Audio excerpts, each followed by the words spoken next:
Yeah, man. All right, what is up? How's everyone doing tonight? Good. Yeah. Mm-hmm. I told you, I've been going around all these comic book stores, and it was Graham Cracker had all these sales, so there was 20% off. So they held all the stuff off to the side for me because I haven't been able to come in, and I just spent like $200. It's crazy. That's it, just 200. I was like, dude, this is stupid.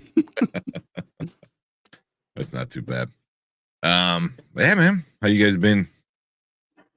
Good.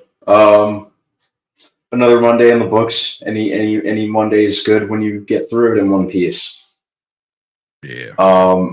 But yeah, that's about it. Just getting ready for Thanksgiving, man. Oh yeah. And yeah. I'm handling baking duties, so I've been preparing myself, like trying to make sure I got the right pants, elastic, make sure it's good to go. The stretchy, the Hulk pants.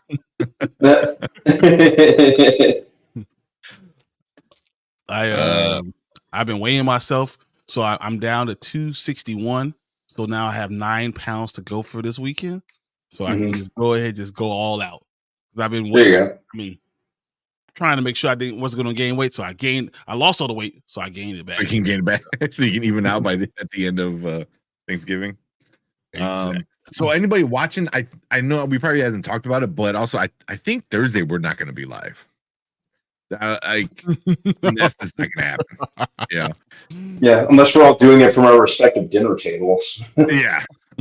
So I mean, 9:30. We all got the itis by then, and I mean, I'll be asleep anyway. Yeah, exactly. I'll probably be on the couch at my parents' house. Yeah. Nice. Oh man. Oh, Danny. People time. Ooh. Lake Kings. Yeah, you're not getting today. The Lake Kings for sure. Getting everything hooked up. You are not wrong, Danny. Oh my gosh. It's a black people time. And it was definitely on my time. It was on me. Oh yeah. Oh man, it was so fun. It's all good. Well, we came in a little late. I know you're busy. You got an excuse. You open up another restaurant. But man, here, hold on. What we got? Here, you know what? Kenny Sparks recommended this one. I kind of like it. It's kind of funny. Oh, I like you, pussycat. Yes. And it's Transformers. So last night we did our Loki roundtable. Yeah. And I streamed it on Spoiler Kings, right? So actually I streamed it on both Nerd Huddle and then Nerd Huddle. I did on Spoiler Kings, but which I meant to attend, by the way. I'm sorry, I was at the theater watching Thanksgiving. Oh, nice. Oh, okay. I see you. Nice. But it was so much fun. I was so hyped about it. So Danny has been against on Loki season 2. And it's just, and I understand what he's been saying. Totally get him. But he watched it, and I told him, this is the best season, or maybe, I'm hearing series finale I've ever had from Marvel. So I was loving. Yeah, I was catching parts of it from last night today.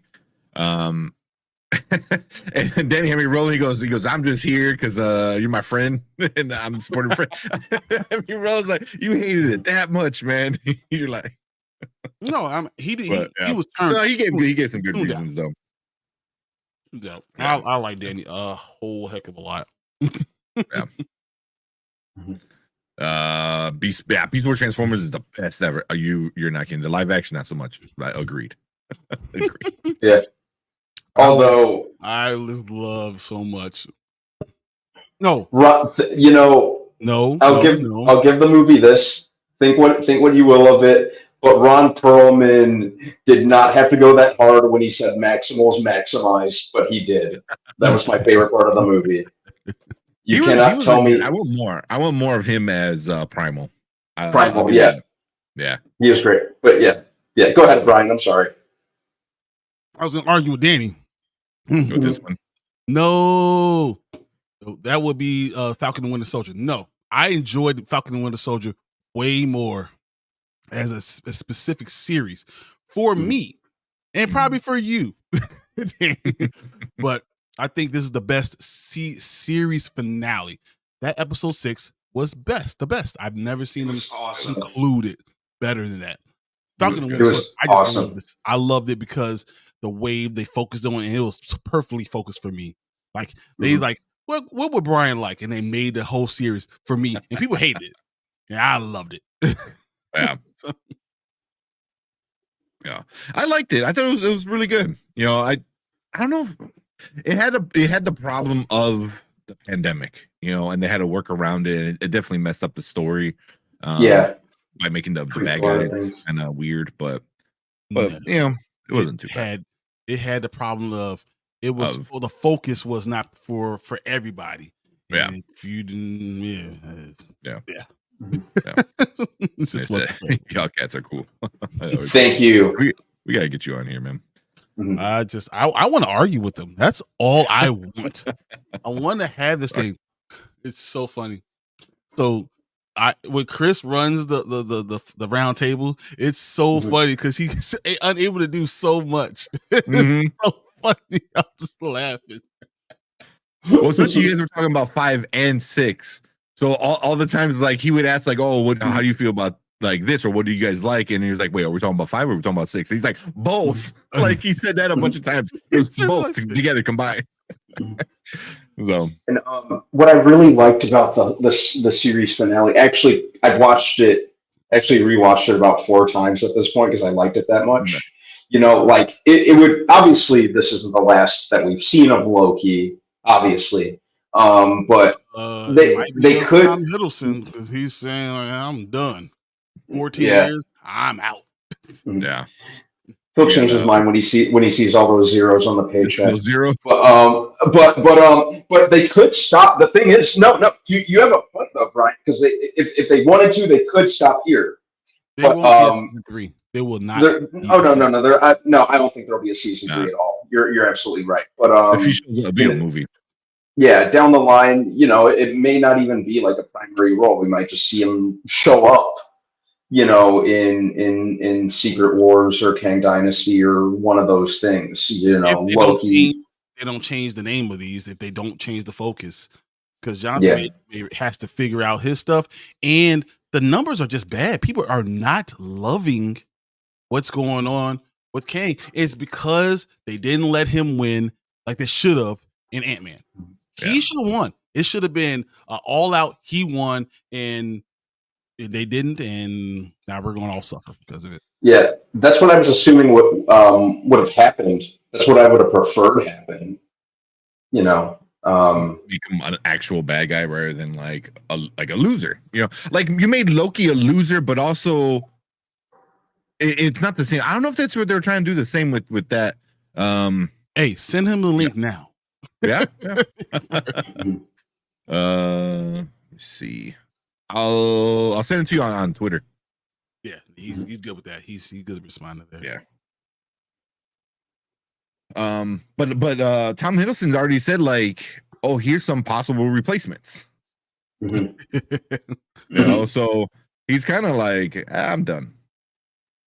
And it makes sense. He was 29 when he was cast. You know, what do you do like when you're 29 and you get to about your 40s? You're like, all right, I'm good. I want to settle down. I'm gonna watch with my kids. You know, I'm good. Yeah. Let me get some of these other ones. So real quick, so I know, Interview, I did see your comments. I know we just start to go off on a tangent sometimes. I saw that you put it. I haven't watched anybody's review yet because I want to watch the movie, and I think I'm gonna watch it tomorrow. Because I'm hearing like I heard a few already, and some people are like it sucks, and some people are like it's the best movie of the fucking year, and I was like, that's a huge difference. So what did you go see? Me? Yeah. No. It was that or Thanksgiving, and I've been waiting for Thanksgiving for much longer. I'm on the fence when it comes to the Hunger Games, because I really liked the first two, and I don't know, the Hunger Games just never really, as a whole, never really did a whole lot for me. So admittedly, I'm not too invested in another one, let alone a prequel. I'll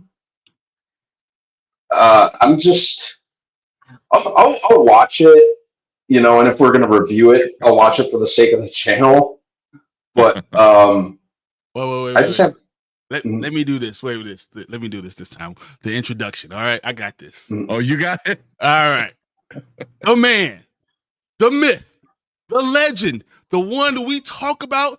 He can never be duplicated. He's often imitated. I love when I hear all these introductions. It's all the time. Danny, the man. He's the one who loves the prequels. I don't know, but yes. Roman Wisdom is here. Let's go, Danny. What's going on, Danny? Is cooking. You need to get that as a soundbite already. Get the that intro. Hey, I don't know where you get that from, man, but I sure appreciate it. I will not turn it down. Awesome. That's awesome. Man, how y'all What's doing? up, Danny? How's it going? Not too bad. How you doing? Man, I'm watching this Kansas City Eagles game, hoping the Eagles can pull it out. Yeah, I know, man. That's probably why I was late. I've been watching. I'm like, I need Devontae Smith to get a couple touchdowns, but I need him to do something. He's killing me. I only want me and Anzo and Roberto and Chris got a little friendly competition going on. I'm the only one that picked the Eagles to win. Eagles. So I actually had my Eagles jersey on, and then I took it off because I want a little bit of bragging rights this Sunday. So it's close though. Let's see. Yep, they just scored a touchdown. So yeah.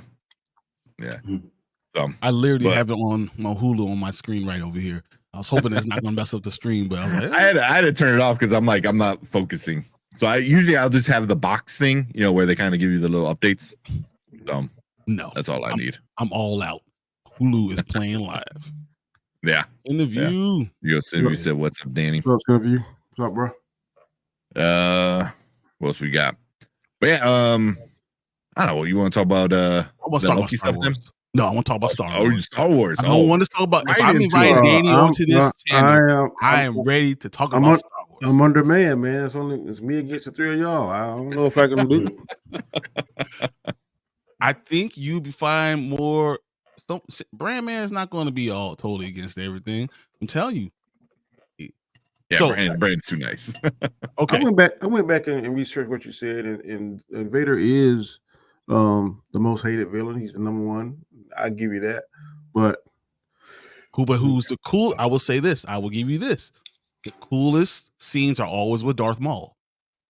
Darth Maul should have been on that level. They shouldn't have killed him off so fast. I agree with that. I agree with that 1,000%. Yeah, I was hoping he was going to be like a lot more than the one and done. Basically, they had him as a prequel in the Well, I thought George Lucas said he moved up, but he kind of came back if you watch Rebels. Yeah, exactly. Yeah, I was forgetting about Rebels. Even Clone Wars.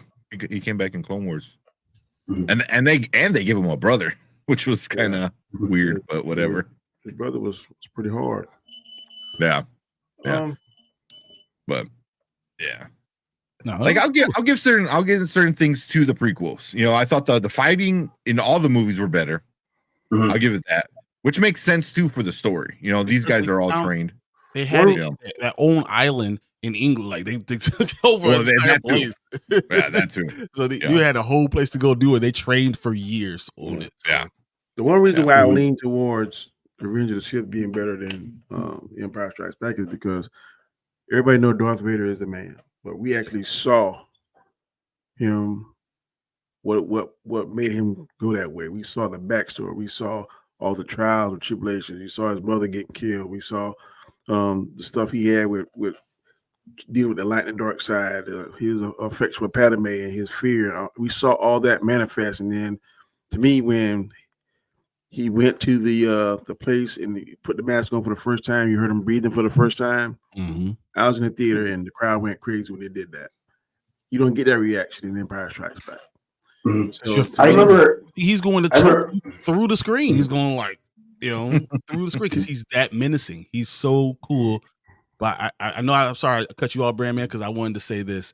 I think Hayden Christensen, like what he did was so good. Like I thought him specifically, that character was really, really good. I just think the writing wasn't great overall. But like you're not wrong. Specific scenes. Like, oh my God. I don't care about the writing. I care about the story. Sometimes I don't think the story was good. I think the story could have been better. I think the characters are great. I think sometimes the visualization of something can carry the story sometimes. Maybe the story is not the best thing, but the special effects, the what you actually see, you see the conflict in his face, you see Padme like, you going down the road I can't follow, all that kind of stuff you see when Obi-Wan walks off the ship, Anakin, and then you were my brother, and you were supposed to bring balance to the Force, all that kind of stuff, to me, kind of tug on your heartstrings, your emotions more than anything did in Empire Strikes Back, just for me. Everything you're saying sounds cool, but here's the problem. She died from heartbreak. Yeah. We don't know if a person can or can't die from that. We don't know. But she lost the will to live. I was like, you have kids. You have at least two kids. Two kids, and you lost. She didn't know they were twins, right? Or did they know they were twins? I don't remember. She didn't know they were twins, but she knew they were. She named them. But I don't know. Oh yeah, that's right. Yeah, Luke and Leia. That's right. So she knew. Yeah. But real quick though, with the Empire though, I wasn't young enough, or I'm not old enough to get to see that in theater for the first time. But from my parents, my grandfather, when he went to go see it, the theater lost their mind when he goes, "No, I'm your father." He said like people lost their mind. How crazy. That's one old shit moment. I could see that happening. Name 5 like you could in the prequels. I can name 5 different old shit. No, there's no old shit moments in the prequels. Besides, when you see Darth Maul for the first time in that double lightsaber and that music, you don't say "oh shit." I was like, that was cool, but I don't know if that's like game changing. Like Nobody it's cool. Ever saw a double-sided a double-bladed lightsaber? Yeah, he did. In the Republic, the video game. No. Video game. We're talking about live action. Nobody ever, the casual Star Wars fan have never seen anything like Darth Maul. No, I'll give you that. Darth Maul was awesome. Send Anzo to join in. Yeah, let's see if we can get. We're doing this now. A little bit more balanced. A little bit more balanced. Yeah. Well, I'll give seeing Vader for the first time. It was all cool moments. It was all like, oh, that I appreciate that. That's kind of cool.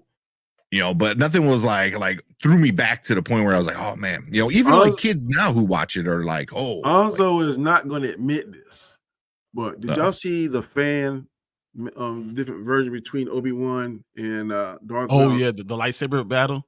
That if they would have had that in the original, you can't tell me that. But they didn't know what they. I don't think that lightsaber battle. You remember Martin had showed us the lightsaber battle between Obi-Wan. With Vader, Vader and Obi-Wan. Also won't admit it because then it make him lean more to my side because he's more to the Empire Strikes Back. I'm telling you that fight scene reimagined. That's what I call it. Was better. Chill said that fight is canon. I don't care. that fight is awesome. That fight is super super awesome. Yeah. They should do a update of the movie and throw that in there, like make it themselves. Those are things that are better. Like they have the technology. They are so fast. They cared about it. They knew what it was. I think I can't fault it. Empire Strikes Back from not having those things because the idea of it was so good. They did such a wonderful job with building. My favorite word, world building. They built the world itself, So that's But who did more world building, Empire Strikes Back or the prequels? You saw all different kinds of stuff in the prequels. That's a very good point. I think the prequels probably did more. I would say that, but also the prequels focused really, really a lot on the politics, which is what's his name, George Lucas wanted. And then we see Darth Vader as such a badass, but Palpatine, the way he was duplicitous, played both sides, very calculating. We saw how he did Dooku. We saw how he did Maul. We saw how he did all kinds of stuff. very calculating, playing chess with human actual chess pieces. You don't see that in the originals. You just don't. You don't have to, because Darth Vader is it. Like he chokes his own guys out. Well, he does a little bit in Return of the Jedi, because he was just like, I'm gonna kill Vader because I want the new young blood. I want the one that's not all burnt to a crisp. Yeah, but you don't see it as, and he was kind of in between.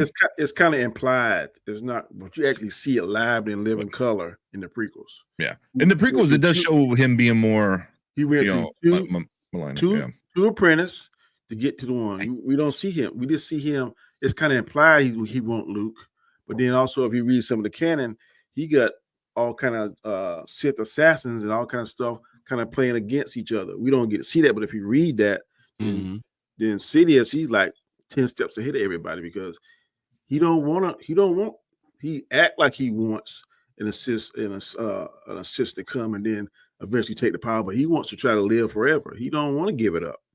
Yeah. You really don't see that until if you read some of the canon, and it kind of translates to that. Then if you watch that god awful. Yeah, oh my god. We might argue about this, but we are all going to agree that the sequel is just awful. Yeah. See that? I think the sequel solidified that this shouldn't be called, for me, it shouldn't be called the Skywalker Saga, because it's all about the Emperor. It's about Palpatine. It's like it's his saga. It's how he manipulated the Skywalkers. And so I was like, that's why I hated that they brought him back. I was like, now you completely took the story away from the Skywalkers and made Palpatine the main focus, the main only. The only thing I really love about that, and Anzo hates it. Like I like that each Jedi have like different powers. That teleportation power that him and that Rey and Ben. Kylo. I thought that was cool. I was like, man, I wish I had that kind of stuff, man. They're so connected throughout the but it's so random. It's like nowhere have they ever discussed it before. I mean, I just felt like it would have been cool, but their whole thing is like, because they're so connected. But I was like, so was so was Leia and Luke. And Luke. Even more so because they were literal twins. They're twins. They're literally two sides of the same coin. Like, and they came from Vader, directly from Vader. But yet these two people, who's a clone of, or a daughter of a clone, and the other one is like Vader's grandson. I was like, how? Like, I don't know. See, that's where a big argument comes in with like canon. When I look at the word canon, it mainly refers to like something biblical. You can't rewrite the Bible, but canon can be changed, especially in today's time. Because if I buy something, say I buy a car for you, Mr. Tank, and in our verbal agreement, we say, look, I'm going to buy this Corvette for you, and I'm going to keep it purple. And I say, okay, I'll keep it purple. But guess what? 3 or 4 years later, I'd be like, nah, I'm going to change this to red. If I got the sign and I didn't pay the money for it, I don't care. You might be mad, but if I want to change it to red instead of keeping it purple, ain't nothing you can do about it. And for the fans, if they want to change whatever, yeah, we may not like it, and it may not be canon of what we used to in the books, but we don't own it. Yeah, you always use that. You always use that. Hold on. Let me do this. We're going to welcome to the stage. He needs no introduction, but he's going to get one. The king of Big for entertainment. You know what he is. He's from Canada. Besides you, he might be the coolest one I know. We're going to go Anzo. What is up? What's going on? Welcome. I was coming in and I heard Danny say Anzo wasn't going to admit. What was I going to admit? What was I not? That you don't thought the better, I call the reimagine of the fight between Darth Vader and Obi-Wan. That the fan made. Yeah, I love it. But no, last time Anzo, I said that when we were doing the ranking, he was like, no, it's not better. It's not better. I'm not going to say that. It's not better, but I like it. It's a better lightsaber fight. It's an actual fight. Yeah, mean as it's much. Good. Yeah, the meaning behind all the stuff you got in Empire Strikes Back means so much more.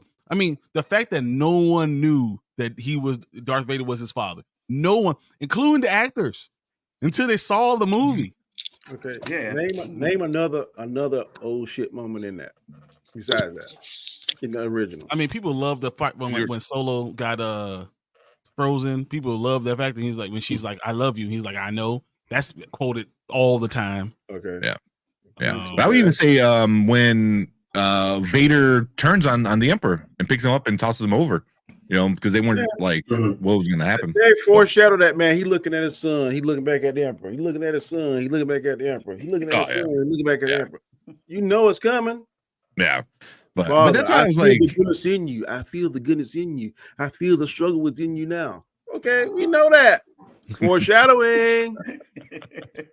Oh, shoot. But I put that at the same level as like a lot of the prequel stuff. Like it was a cool moment and it was super awesome to see, but it didn't like change it. Didn't like what? Hold on. It didn't what? It didn't what? Because it didn't make you like jump back and like hold what happened?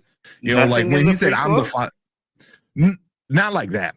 Because like he wears the suit, he's gonna wear the suit. You want to talk about foreshadowing? You knew that was gonna happen when he was a little kid in Speed Racer. So then I don't know, but for me, the thing, like I'm a Star Wars fan always, but when I seen Darth Maul, there was no doubt in my mind that was gonna be the coolest scene ever in a Star Wars movie. And the problem is they killed him off. And I never seen the double when they played that music and he start taking off the robes. And he's man, I was hyped. I had never seen that before. I was ready to go. Don't get me wrong, that was super awesome. When he chopped off old boy legs, I just whoa. Yeah. So to me, it was a lot more. And then if you're gonna go to the prequel stand in there when Yoda started fighting Dooku, nobody know Yoda's gonna do all that kind of stuff. I didn't. All those fights are cool. I remember the first time I watched the Yoda fight, I laughed. Moments. That's what I'm saying. You laugh. Most moments. I think a lot of people in the theater laughed. I remember. Why? Because it looked goofy. I mean, watching it over and over again a bunch of times, I'm like, okay, I learned to appreciate it more. But the first time you have this little thing that's like bouncing around, flipping, there was a lot of people in my theater laughing. I remember that because it was just like, what are they doing? I thought it was cooler when Yoda, who's 900 years old, lifts the spaceship out of the swamp. I thought that was an old shit moment. Or when Luke goes to fight, goes into the cannon and fights Vader in his mind. I thought that was like, oh my god, that's jump back moments too. Those are cool. I'll give you that, but you know good and well when he lifted that fighter out the swamp, that Yoda was going to do it. He's 900 years old. So no, it don't matter. When Luke failed to do it, you know Yoda's going to do it. You know that. And do not try, dude. And when in Attack of the Clones, when Yoda first comes out and he does the Western thing where he moves his cloak and then uses the Force to grab the lightsaber. I am sorry, but that my theater went crazy when that. Mine did too. Mine did too. Everyone just lost their shit. What are you gonna do? Wait, man, I'm just telling you. Read some of these comments, Tank. Yeah, let me get some of these comments real quick. Let's see where we go. There we go. Let's start with Brand, because this is when people start talking about Star Wars. People can die from heartbreak case and point in real life. Prince Leia mom died very next. She died. She died. There was nothing but heartbreak. Prince Leia? Her mom, Leia. Oh yeah. Mom. So actual Carrie Fisher's mom, passed away, and then Carrie Fisher died, or it was vice versa, one or the other. Yeah, but that was sucky. But did she die from heartbreak though? No, she died from oldness and then being sad and old. Right. Sad and old. There's exactly. There's other things to factor in, right? I've never heard of anybody dying because of a broken heart. Yeah. Now they can do. You're something. killing me. Yeah, what they can do something to themselves because of the broken heart. You know what I mean? But to actually die because of the broken just heart, because of that. Yeah. So that fight is canon. I agree. They have to do all of that in the prequels because that kind of set up the second three where the world has already been established. Yeah, so that's why you always have to that's any prequel though. The prequel always has to end where the next one is going to pick up, and that's why everyone knew he was going to become Vader. Yeah. So, he said Skywalker Saga was a promotional slogan to convince you to go see episode 9. Yeah. Just like Marvel started calling Echo Spotlight last week. You're not wrong. They had a loss. They really missed opportunity in the sequels because I think Anzo and I we read a leaked script, and if they would have done that script, it would have been fire because the script was saying like he's gonna be fighting like 20 different lightsabers and all kind of crazy stuff, and then the fight between him and Kylo Ren, that was a missed opportunity. So I don't know what they had a chance to make it, I think, special, but why they didn't do it, I don't know why.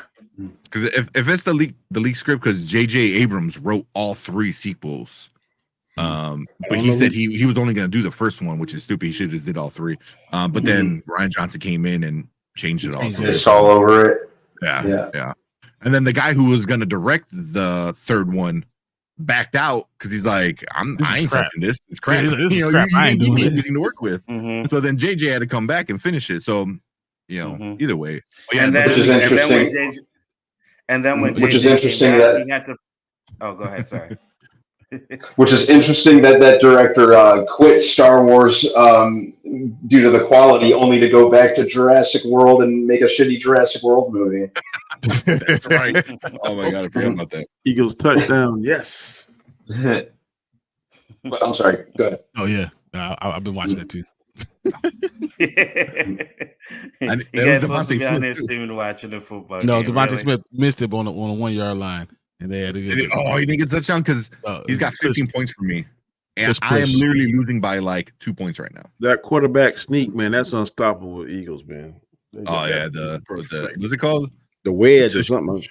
The tush push, I think. The tush push, yeah. It's because he benches, he squats 600 pounds, so he just drives him right in. I don't even want to talk about fantasy because for some reason I was like, you know what? I have Calvin Ridley. I'm like, he ain't doing so well. Let me put him on the bench this week. Ooh. Yeah, I know, right? Like, oh man, it's garbage. I just right now, if Devontae Smith had scored that touchdown, I would have won my matchup. I would have won. I thought he did because I'm like, oh yeah, look at that, but damn. Nope. Oh. What's you guys' record? I'm in so many, but I'm 6-3 right now. 6-4. I'm 5-5, and I need to win this one bad. Because also the guy I'm playing against is above me, so if I beat him, it just like screws all the records up. I am 3-7. Ooh. Horrible week, horrible year for me. It's garbage. 1 foot away from me winning this matchup. Yeah, being done. All right. What does it say? It's like it's already established. Okay, cool. We'll go back at the beginning to see all the work that was put into the build the biz that's already established. Mm-hmm. Yeah, I don't mind filling in the details, with prequels as long as it's a good story, but. So do you guys don't think that the prequels were good stories? Because I know that's a lot of argument that people put. No, I don't think it's a good story. I think they're great moments. I think the moments in the prequels might even be better than the original. The moments. But the story doesn't hold as well as the first one. Because there's also some like bad moments. Terrible. It shows the Emperor how long he's been plotting, how he's been slowly, methodically putting pieces in place, causing a war, keeping the beat instead of becoming an emperor. The center of Naboo, then he puts himself into power, and he keeps making these wars. He keeps making the trade routes close and playing both sides of the fence. He's playing the Jedi. Then he's able to cloak himself from the Jedi to the most powerful Jedi in the whole galaxy. He can cloak his power from him and still do all that. To me, that's a great character that was already introduced before, and great moments. But there's also bad moments that are just awful. Like the Jar Jar stuff is awful. Like it's the hate for the little kid are awful. I can say the same thing about the Ewok moments. Awful. No, but it's different. Ewok is different than Jar Jar, where you're talking about the characterization of a black person. That's a much deeper cut than those are teddy bears, Teddy Rumpkins, whatever. That's a little bit different. I know what everybody says about Jar Jar and the Viceroys and all them. I think people just reading way too much into that stuff, man. You know what I mean? I just think they read way too much into it. Yeah, Jar Jar seemed like he's black. Yeah, the Viceroy seemed like Asians. But at the same time, he had to make these different culture, these different aliens different from one another.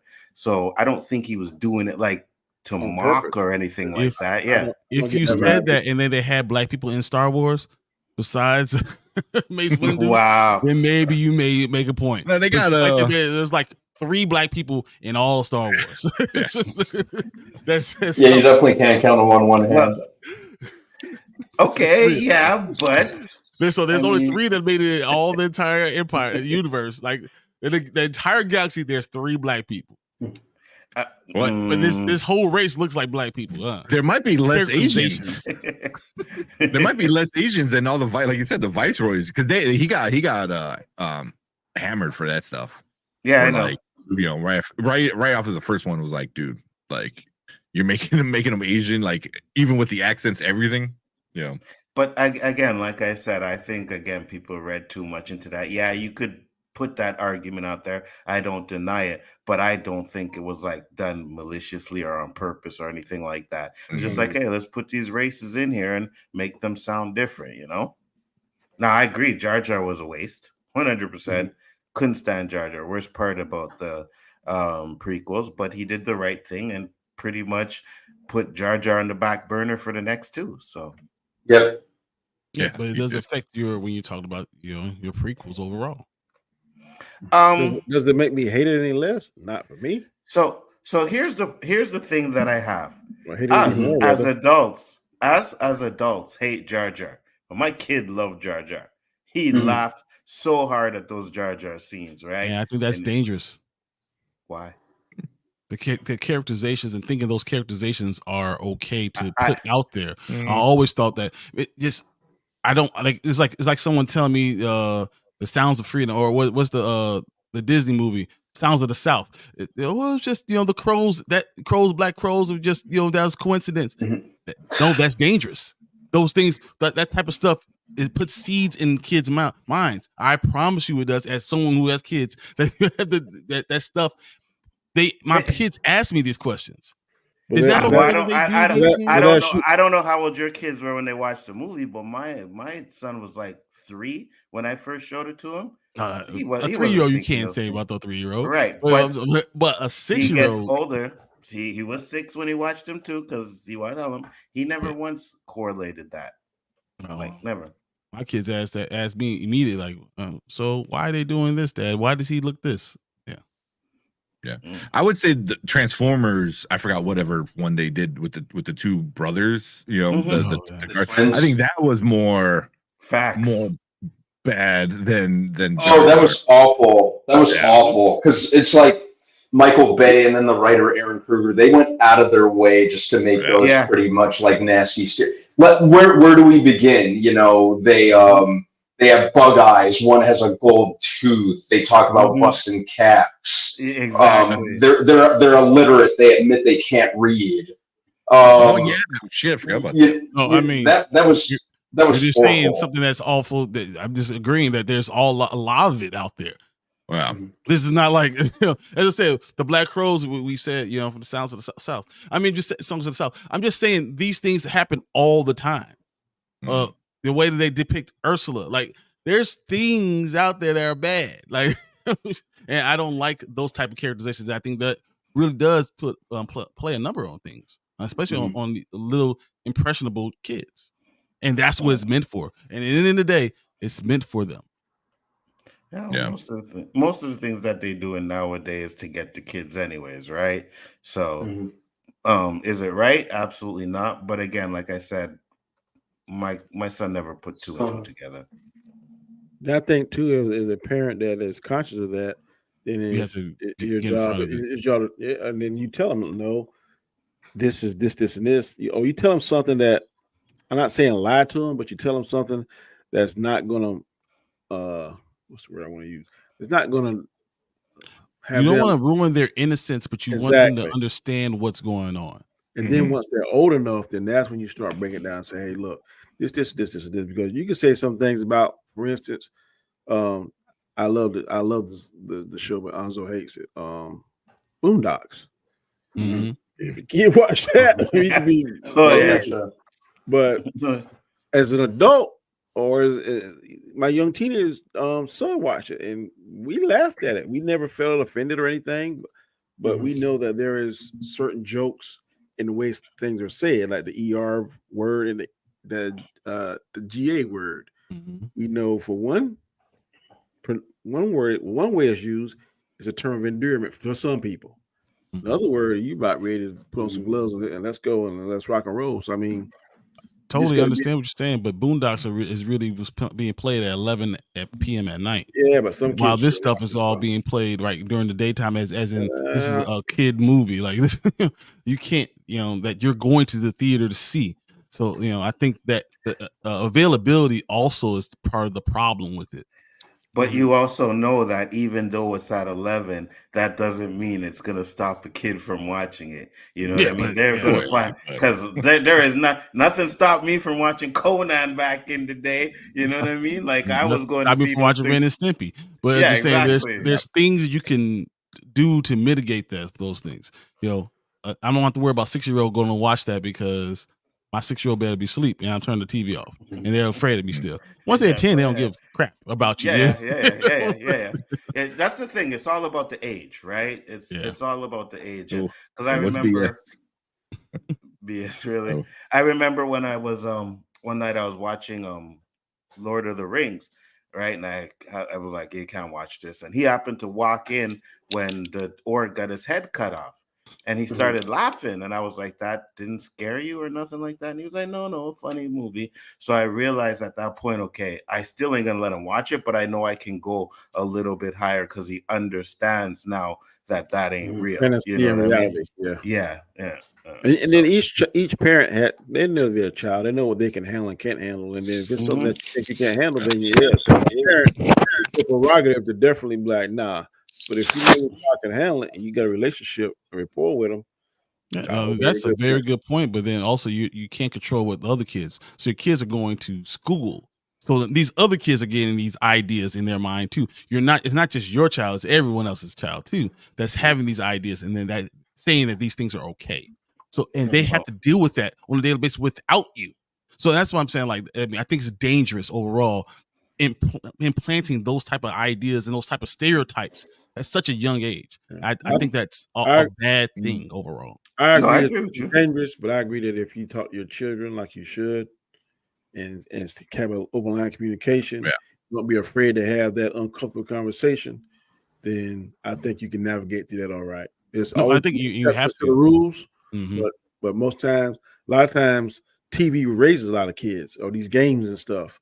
You can't be like that. And I'm seeing that more and more in my profession because then when they don't do what the parent wants to do, they call us. Like, we supposed to come in and instantly correct all this. The last 3 or 4 years, you've been just letting them do what they want to do. So, but I think it's a good conversation to have with a 12-year-old. It's hard to have a conversation with a 7. Oh yeah, for sure. Yeah. But also, I mean, like, just to counter like Brian's point, I know, like, but also it's like they took Samuel L. Jackson, who's not in a makeup, not in costume and everything, and they made him the second baddest man on the planet in the universe behind Yoda. You know what I mean? So I would be like, and he was one of billion. And that tells you a lot of stuff too. You can be one of you. We'll accept one. We accept that one guy. All the rest of us, no, it's all of us. And you're special. But special. I'm just saying, like, if you're saying like Jar Jar was meant to be like this, like, blaxploitation of of an entire race of people, then like the actual person without any mask or CGI or stuff, was like. And he's so unique. He has his own saber that no one else had, and stuff like that. You're just like, oh, he's different. Once again, he's unique. He is different. Not we are different. If you told me that there was a whole lot of black people in Star Wars, cool, you made it right. You got me. Listen, you got me there. I'm sure there is, right? We're talking about the universe. We've been in the entire universe. We may not have put them in the movies, but I'm sure we're there somewhere. Remember, they're not even when they like building the ships. They're not even in the junkyard. They need janitors. They needed janitors, right? So exactly. The next guy you get was a janitor. And how do we know there was a bunch of them as stormtroopers? We didn't know if he was a stormtrooper until he took his helmet off. That's true. That's true. But they hated on him too. Oh yeah, That's a whole nother of like bad writing and messing up a character. That was man. Hopefully, if they continue, I don't think they're going to continue with this. Rey getting her own movie, but hopefully, if they do, hopefully he gets his time to shine. Yeah. God, I hope not. I don't think they are. About the Rey movie, yes. Move away from that. Get away from the Skywalker saga and just do your own thing. That way, it's your Star Wars. No one can say, "Oh, you're doing this." No, we're doing our own stuff. 100 years in the future, 100 years in the past, or something like that. Wherever that just doesn't really have to connect to the George Lucas stuff. But I love the idea of Finn doing the stuff, but I agree with Hanzo with there. I want them to move away from it. Mm-hmm. I remember Finn's number. Isn't like FN 13 or 3287 or something like that. Shit. It was just Finn because of FN. Yeah. Is it F1N or something like that? Or I think it's just FN 328 something like that. They know Jonathan Majors, then maybe they need to let that character, John Boyega. And even that look good. FN 2187. I'm just saying, guys. I make this God. Wow. He's a stormtrooper. Stormtrooper ain't killing nobody because they can't hit anything. You are in super conspiracy mode tonight, bro. Wow. That's funny. Oh man. Let's say I hope that's not the number. I hope that's not the real number. That would be so funny though. That would be great if it was. Oh my god. I thought you said FN 8675309. Ain't that what Brandon said? Yeah. I'm more inclined to believe that number. I don't think they got past the cutting room board. Because Samuel Jackson was in a movie called 187. You know what I mean? Yeah. It's all coming back now. It could have been a reference to his movie. Let me see if there's any other comments. Finn is FN 2187. Yeah. It's FN 2187. That is his number. Wow. Going fool now. I said the original episode 9 script called Duel of Fates. It's dated 2016 before Last Jedi was released, showing there was a plan and it was changed. Yeah, it was all JJ. JJ had a great plan. It just needed to get the details kind of filled out and stuff. Like I think it would have been a pretty decent sequel trilogy. And then Ryan Johnson happened. Ryan Johnson. That's why people are like, "Oh, I like it now." After watching it a million times, I can't. No, what he did. What they did in that second movie just is inexcusable. Yeah. They had the storyline, everything was going towards the storyline. We understood what was going on, and then they just changed it because we can't have this going on. Yeah, are you crazy? But even as a director, I was like, how? Like for me, that was when I realized I'm like, oh, KK don't give a shit because like I feel like KK would have been like, you can't do this because you're not leaving it open for our third one that we are gonna do. Like she let him finish a story in the middle. Kill Snoke. Like, why the hell are you killing Snoke for? Oh my god, that was so stupid. That was trash. Like, and I was liking Snoke. I'm like, okay, this is the one character in the. I like this character. Right, and new character doing something different. Right. I was super interested. He had the obsidian from Mustafar. Like made a ring out of like Vader's like lava rock and shit. I'm like, what's that about? All this cool shit, and then none of it mattered. It was like, that was so. I have I think it's somewhere on the shelf actually, but it's the Force Awakens data book or something like that. Mhm. So it breaks down all these different things of the movie, and they talked about Snoke for like 3 pages, and it was awesome. No And shit. then None of all it of a mattered. sudden, none of it matters. Yeah. None of it mattered. I was so pissed. And JJ, I'm Good. sorry, Ryan Johnson was the one who started this everybody can have the Force stuff. That was him. That was in that movie. That was what that movie was about. To say anybody can use the Force, and now you just have everybody a Force user now. Mhm. Freaking jackass. Facts. Facts. Facts. Yeah. It's so funny. This is exactly what we said. This is like just like the meme. I'm like, Yeah. the first trilogy is best. You guys are like, the prequels are best, and we all shitting on the sequels. Yeah. At least we can agree on that, right? At least we can all agree that those sequels are garbage, man. I have Yeah. never watched any They're- sequel movie twice. You're lucky. neither. No, I think twice. Force No, Awakens. I think Force watched Awakens Force is a good time. Awakens.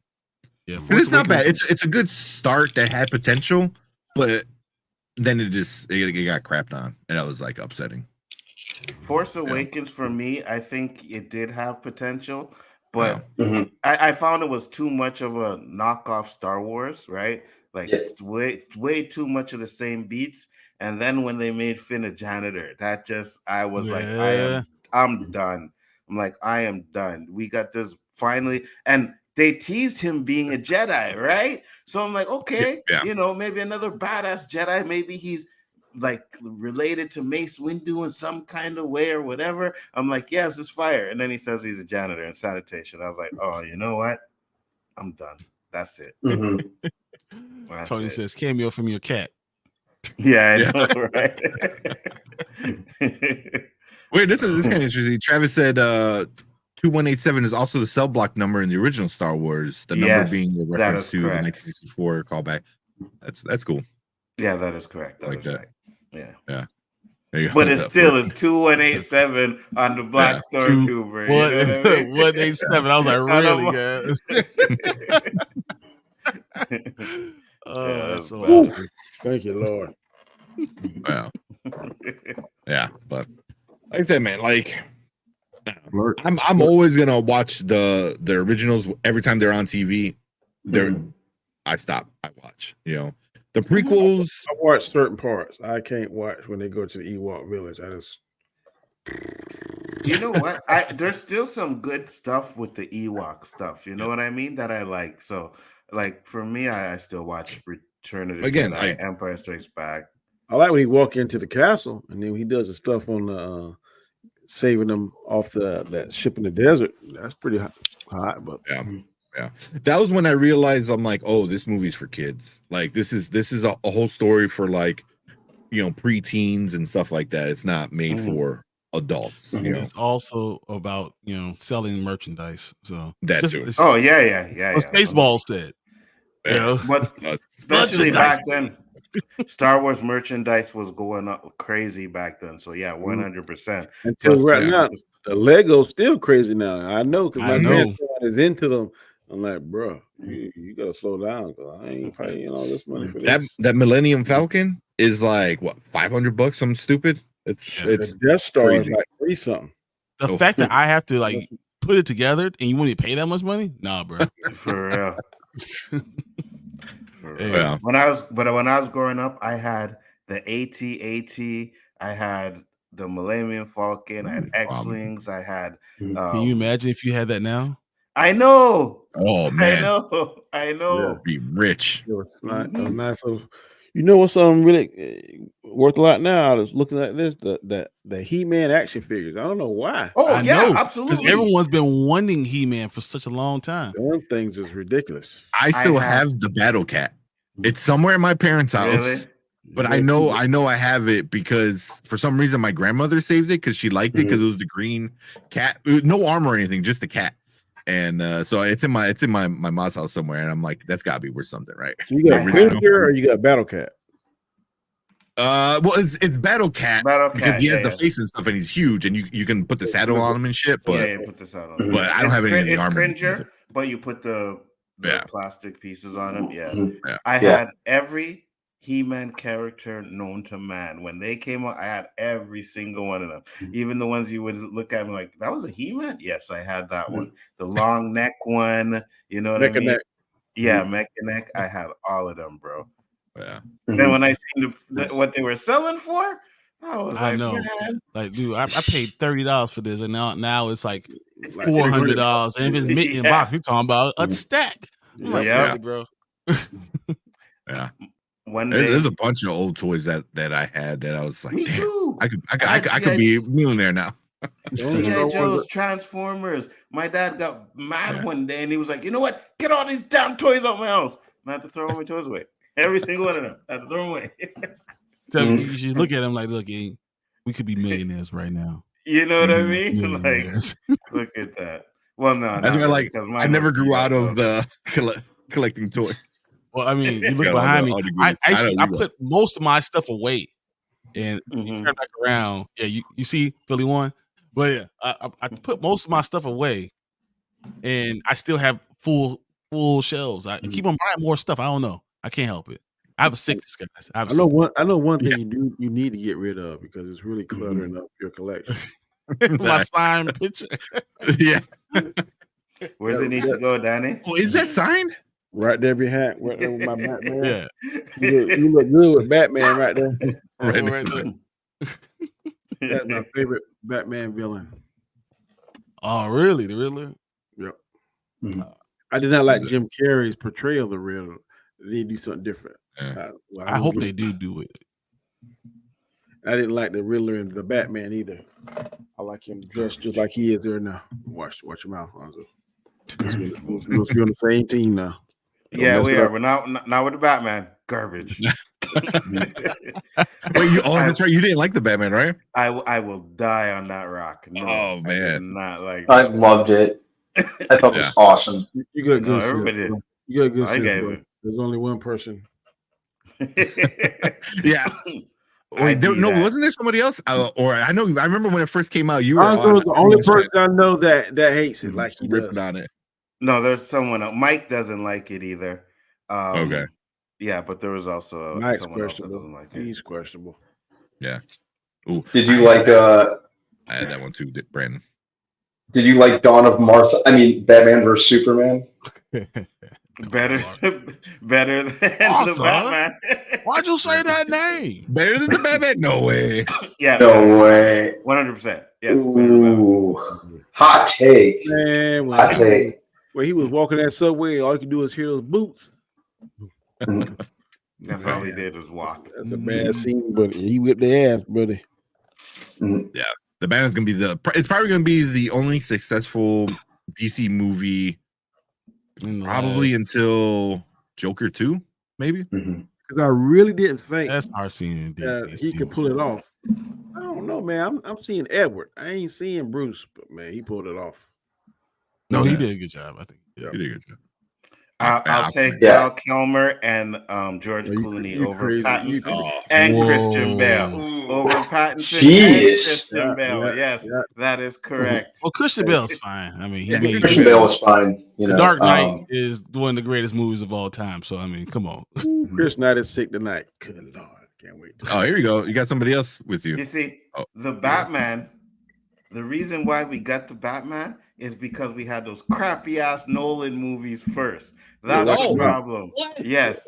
The Dark Knight. You say crappy? Yes, those crappy. You don't like Christian Bale.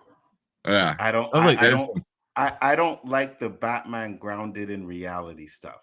That's what I don't like. That's understandable. See my superhero. But understandable. He's not a superhero person. Exactly.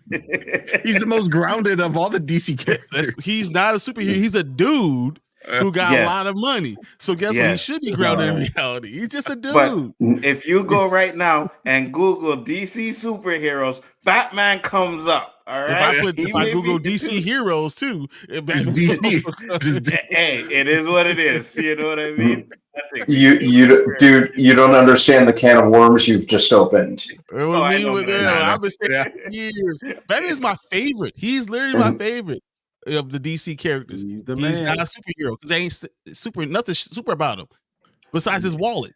That's the only super thing that's about him. His intellect.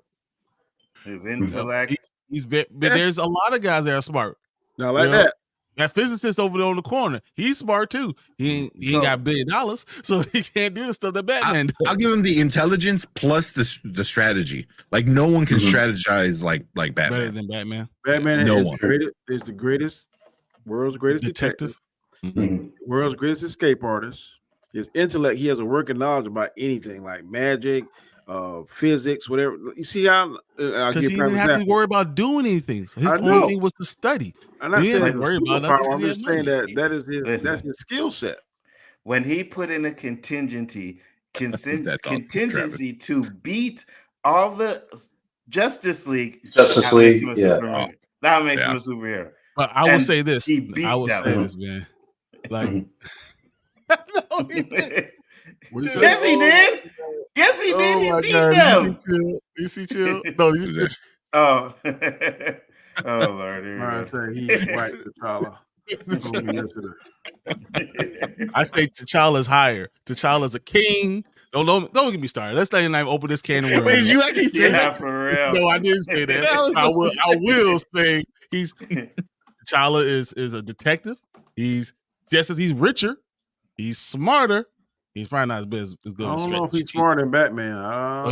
He's probably the sixth smartest person to ever be in any superhero movie. Like the dude is intelligent on a different level of intelligence. I think he's intelligent in the comic books, but as portrayed in live action, it was Shuri.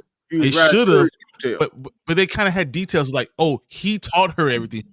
Yeah, he created the lab. It was implied. All of those things. It was implied, but without them, they should have said it outright. But once again, he only had an hour and a half of screen time. So if we had more screen time of him, maybe we'll be able to see how this character actually became. So So who wins in a fight, T'Challa or Batman? T'Challa has superpowers. Batman's a dude. Batman beats Superman. Batman could beat anybody. But you saw that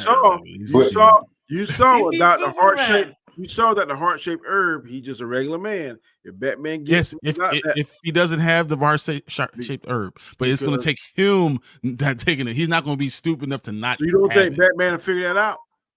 I think Batman will lose regardless. Batman will figure that out, and okay, Superman, strongest thing in the world. That's because Superman's a sap. Okay. So he figured out where this kryptonite was in the ocean, brought it back to Gotham, refined it, made a spear, and made if Superman was smart, he could have been 15 miles away and he could have took some laser vision and killed Batman. But Superman's a sap. Why are you bringing up my argument? Stop it. That's not what we're gonna do. But I say that all the time. I'm like, I don't care how smart Batman is. There is no way he should be able to be Superman. Superman could fly up in space, pinpoint Batman, and laser beam his ass. Right? He's dead. It's over. Yeah. But according to Superman's greatest weakness is he's nice. He's a sap. That's his problem. That's his greatest weakness. He's a sap. But if you so then go with his rogue gallery of villains and all the villains that Batman has fought and beat. You know what I mean? And those guys are all regular people too. No, sociopaths. Killer Croc ain't. Bane ain't. Clayface, Killer Croc. Bane. Who are the best ones? Joker's a dude. Joker's a dude. Riddler's a dude. Like they're just guys, and they're the greatest of all the villains. This a dude. You know, a real dude with don't care about stuff. You know, Raj Al Ghul. You say T'Challa did get knocked up. Hey guys, give me like 10 minutes. I just got to run and grab something. Go ahead. Yeah. You open up this can of worms, so we can talk Batman and T'Challa all day. There is a white Black Panther in the comic. I know though. Like what? White Tiger or something? What's it called? White Wolf. White Wolf. Actually, white Black Panther. Really? There's a white guy that carried that mantle. I don't know if he dressed like him, but I read that. I was like, I don't know. Is there a kryptonite for Black Panther once he drinks the herb? Or eats the herb, or however they do it. But once he has the herb, literally, they have to strip it from him in order for him not to have the power. Right? That potion or whatever. Yeah, because there's like nothing. Because once he has it, and there's nothing you can do about it. And he's also the smartest dude around, and he's also he's richer than Batman. Like the dude is richer. He's the richest one in all of everything. That will make a bat shape herb. We get like echolocation or some shit. That's a good boy. He could do something. Yeah, exactly. Batman knows every fighting style on Earth, on the planet, and the Joker still gives him trouble with nothing but a crowbar. I mean, I don't know if Joker ever gives him problems because I see Batman whoop Joker's ass on a regular basis. You know what I mean? He always comes back. It ain't even funny because Batman won't kill him. Yeah. That's why that was a good line in Peacemaker when somebody's like, "Oh, you're not Batman," blah blah, and Peacemaker like started ripping him. He goes, "Oh, Batman's Batman's a bitch or something like that." He goes, "Yeah." Mm-hmm. He goes, "He won't kill." He goes, "How many people he indirectly killed by not getting rid of Joker?" Exactly. It's not wrong. No, he wasn't wrong. Wasn't wrong at all. Yeah. The Black Panther's weakness is the previous writer. Yeah, we don't say that name here. I don't even acknowledge it exists. I don't even think about the whole plan, the whole thing they did. It didn't happen for me, at least. You don't deserve it. The Kool-Aid Chart Man is technically Marvel. He was in a Marvel comic, but yeah, you don't know that. Well, like he's the ultimate villain. He's the ultimate villain. Breaking down everyone's walls. As soon as you got all the walls fixed in your brand new house, the Kool-Aid Man goes, "Oh yeah," and breaks through the wall. Yeah, that's messed up. Hey, listen, let's not talk about Kool-Aid. I love me some damn Kool-Aid. All right, Kool-Aid fried chicken, and we good to go. Great Kool-Aid, to be honest with you. Wow, so we got great Kool-Aid and fried chicken, guys. Listen to that stereotype there, buddy. Is it bad? Is a stereotype, and I fall into that too? Is it bad? You know what I mean? Hey, I know white people that like great Kool-Aid and fried chicken too. Shit, I know I eat the hell out some watermelon, so I guess I'm in there with you too. See, I don't like watermelon. That's the thing. Love it. Brandon said Superman got whooped by Muhammad Ali. Yeah. What I mean, he took a dive. Yeah, exactly. They weren't gonna make a Muhammad Ali versus Superman and have Muhammad Ali lose. They weren't gonna do that. You know. Once again, before he comes down out of the ring, he just uses laser vision or his breath and just freezes them to death, and then breaks him into 1,000 pieces. I could go for a big cup of Kool-Aid right now with the hearts. Watermelon. Oh man, it's delicious. Oh man, that was yeah. That was Superman. I remember that. The Kool-Aid Man is the Madam Web level threat. He connects everything. That trailer is so weak, man. Oh my goodness! I watched it a few more times, and the more I watched it, the more I didn't like it. Like the first time, I'm like, okay, cool. And then that's what's wrong with fans like y'all, because they always add. I've heard fans say, "We're tired of seeing the same thing over and over. We're tired of seeing Batman, the origin of Batman. We're tired of seeing the origin of Spider. We're tired of Aunt May. We're tired of Clark Kent, and we want something new. They give you something new, and you ain't happy with it. I've never wanted a Spider-Man movie without Spider-Man. I don't want a Black Panther movie without Black Panther. I don't want a Superman movie without Superman. I don't want those things. It's not called Spider-Man. It's called Madam Web, which is a character all based on Spider-Man. It's not even like a D list. It's like a D list, not even a B or C list. It's like fourth level. Of being a Spider-Man. It's the same thing with Iron Man. No, Iron Man was always a B list. B list is better than D. Madam Web is like. Also, Iron Man was never under anybody else. Like, but they made Iron Man and Captain America, who were not the top sellers in Marvel, household names. How you know they're not gonna look the same? How do you know Madam Web? I will bet you right now that Madam Web will be one of the lowest grossing movies that has ever happened. I won't say that, but just because a movie underperforms doesn't mean it's bad. I think watching it will make it be bad, and it's just not a good character. That's the problem. When you don't have a good character, you have that issue. They could do it different. You don't know until you see it. I'm not saying that you're entirely wrong, but you can't sit here with certainty and say it's going to be crap until you actually watch it. That's my argument. I agree the with trailer that. they released. The trailer makes me feel and like Sony's track record. Sony got a track record. But Sony did all the Spider-Mans, and all the Spider-Mans did very well. With Marvel's help. Yeah, Marvel. So how you know Marvel Kevin Feige's not going to throw his help into this? Because he said he's not. So I'm gonna kind of disagree. I'm gonna kind of disagree with Danny because I seen the trailer for Mortal Kombat and I thought it was gonna be crap, and then I watched Mortal Kombat and I was right. It was crap. It was crap. Now I agree with Danny. I don't mind that they're doing the Madam Web. I really don't. Like, you can give me whatever characters you want to give me. It's okay. And you can give me in different interpretations because I didn't mind Venom without Spider-Man. The problem is it looks cheap. That movie looks really cheap. That's my problem. Like, put it on Max or something, and but I will say this: if you had her as part of a Spider-Man movie, it will make it. She would be. It can't be a villain. Not only that, she could be something ancillary that kind of adds to that movie. That's what the character's supposed to be. It's like having an Alfred movie without Batman in it at all. They had a TV show. Pennywise. You could have Pennyworth. You could do a TV show, what you just said, on a cheaper channel, not putting a whole movie behind it.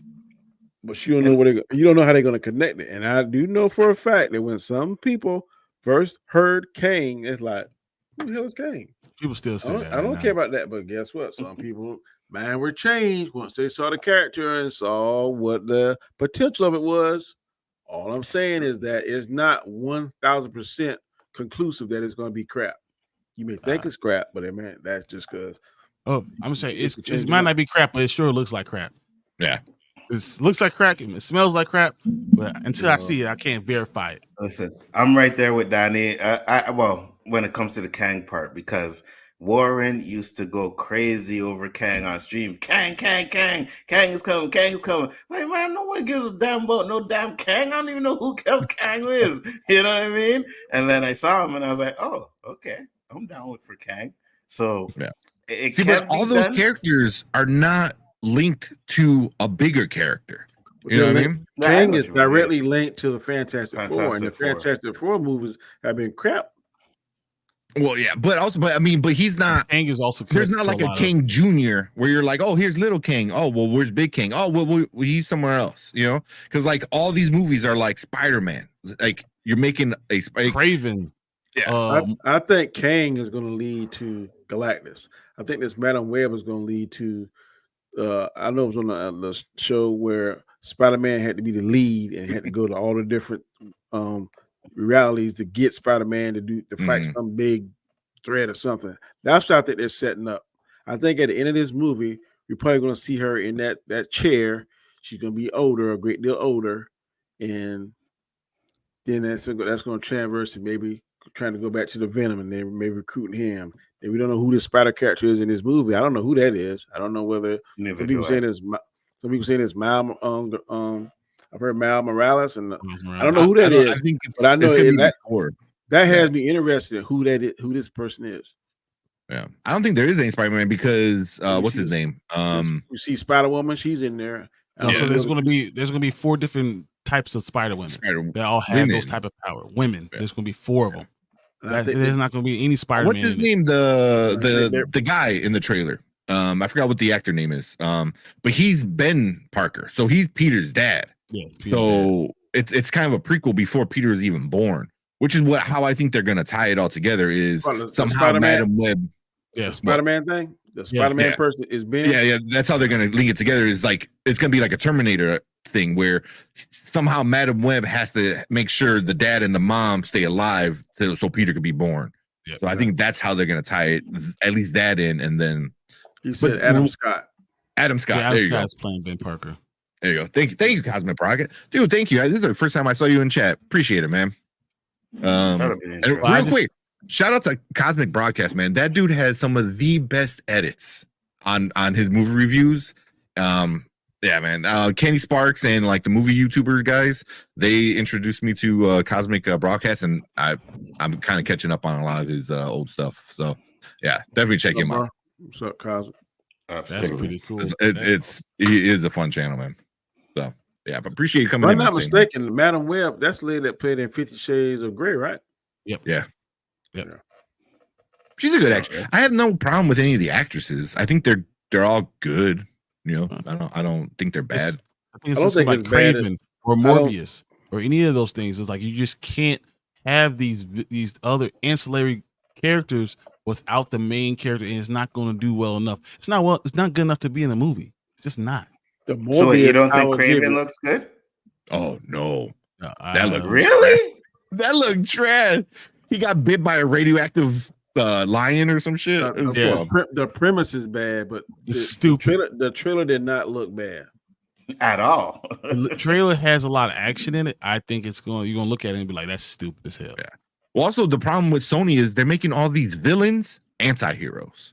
It's like, so that's the problem. Yeah. When you introduce the hero, who's he gonna be against? Because you have all these guys that are so much in the gray that there's no one for him to really fight. Craven should be badass, just killing people left and right. That's just what he should be doing.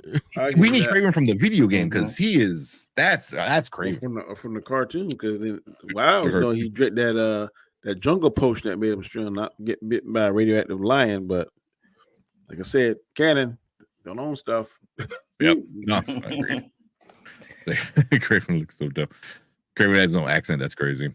Yeah, and he's a good enough actor to pull off an accent. Just like Black Adam didn't have an accent. That's because The Rock don't do that. The Rock is always The Rock. They should have done a voiceover.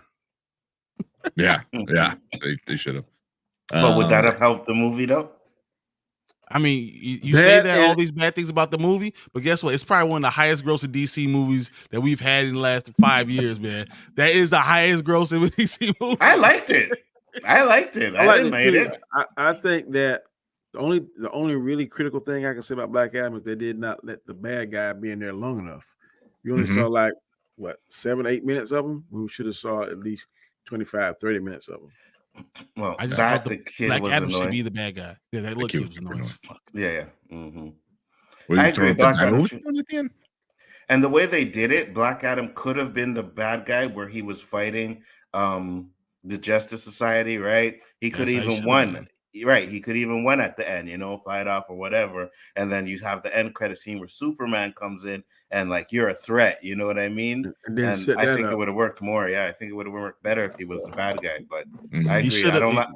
I think the same thing with King. I feel like in Ant-Man, he should have whooped Ant-Man's ass, and guess how much better this thing would have been. He would have won.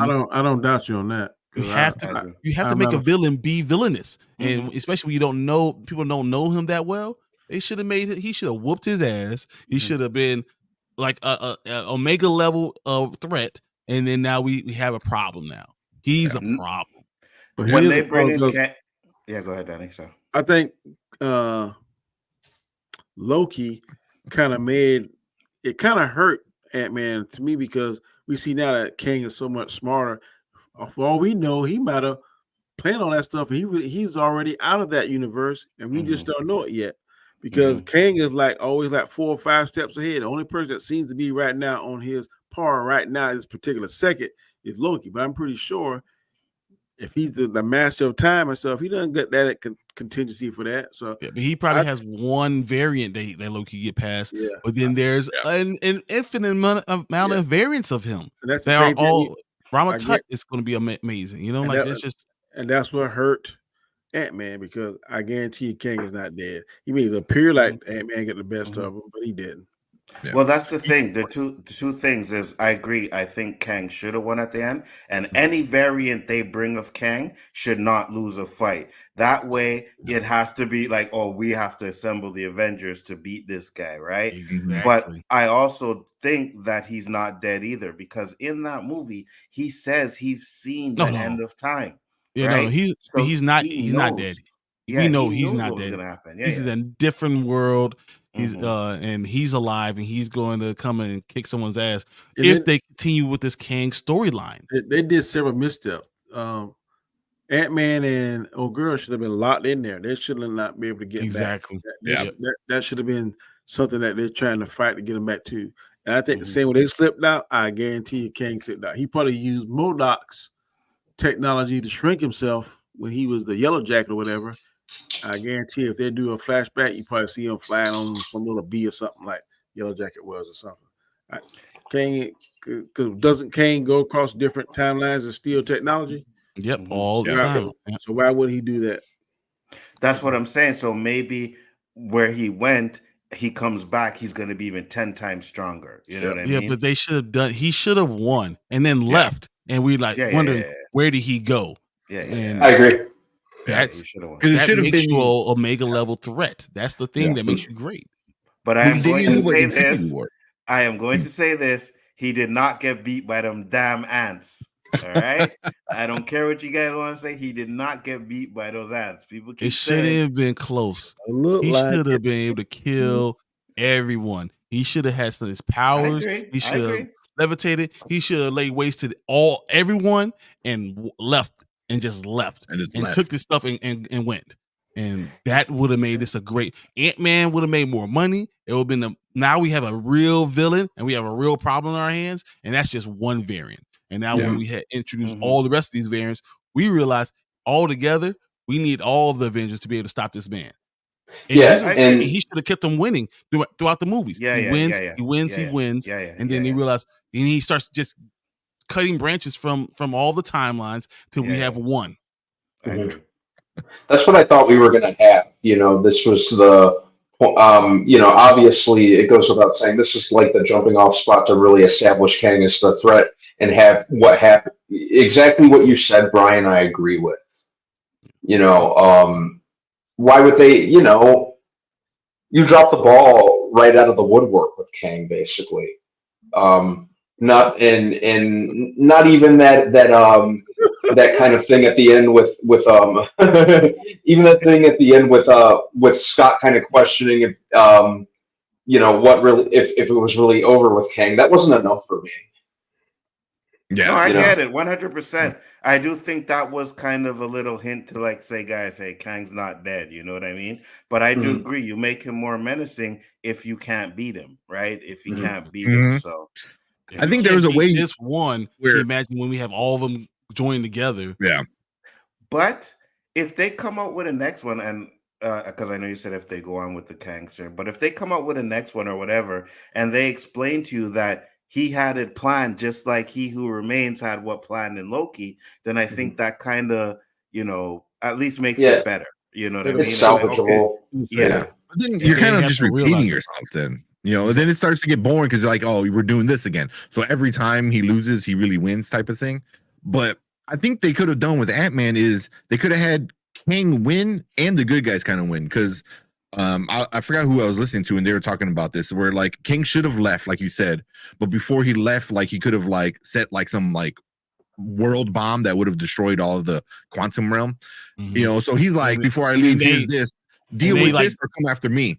And then obviously the bomb. So they have to defuse the bomb so they save the world, so they're the heroes, but at the end of the day, they still kind of lost because they let him go. So now you could have had both, where the good guys win, because they saved the world, but also they let the bad guy go, and just by killing Kang, I thought was so bad. And every time we see him, he loses. I was like, what? We can't have that. We can't have Thanos level kind of thing, and he keeps losing. Keeps losing. It was like, dude, come on. And that's why they're talking about going to Doctor Doom. And it's not just that, but it's also Doctor Doom is the one who creates Battle World. So eventually, I think Doctor Doom was going to be there regardless. But if you would have kept Kang being as menacing as he could have been, this could have been epic. But doesn't that go against your powers? I mean, your argument, because Kang is kind of like Batman. He ain't really got no powers. He's got a bunch of gadgets. No, but his technology is further than anyone else's, and he can travel throughout time. Okay. So no matter what, he's always been able. He's been around the tut. He's been in the future. He's been in the past. He's been everywhere. But he ain't got superpowers. He got that time to. But Batman. No, but he has technology. Because what did Thor say? You call it magic. I call it science. Where I'm from, it's both. So it's not. Is it power or is it technologically advanced? Where he's from is really both. His power is the technology. So I feel like that's what you should have said with Kang, to see how menacing he is and see how smart he is, and that he always wins no matter what you did. He should have been Lex Luthor Lex Luthor wins. This is what he does. That's what made him such a problem for Superman. That's what they should have done with King. Yeah, always winning.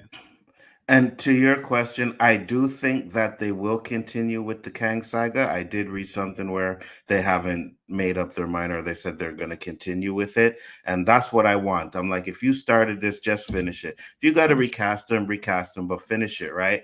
But I think what was going to happen is they were going to introduce Kang somewhere Doom, Fantastic Four. We would have the Kang dynasties, and then I think the Secret Wars would have led into the battle stuff. So I thought that they're going to have Doom actually save the day. So Kang was doing that stuff, and Doom saves the day by creating a battle world and saving all these timelines and putting them all in this one world to try to keep the heroes as having a chance. And then they find out he was doing it for his own ulterior motives. Like I thought that was the way they were going to go, which I thought would have been very cool. And it aligns with Dr. Doom's character. You know, he would save the villains and the timeline, or the heroes and the timeline, just so that eventually he could take it over himself. He could do it.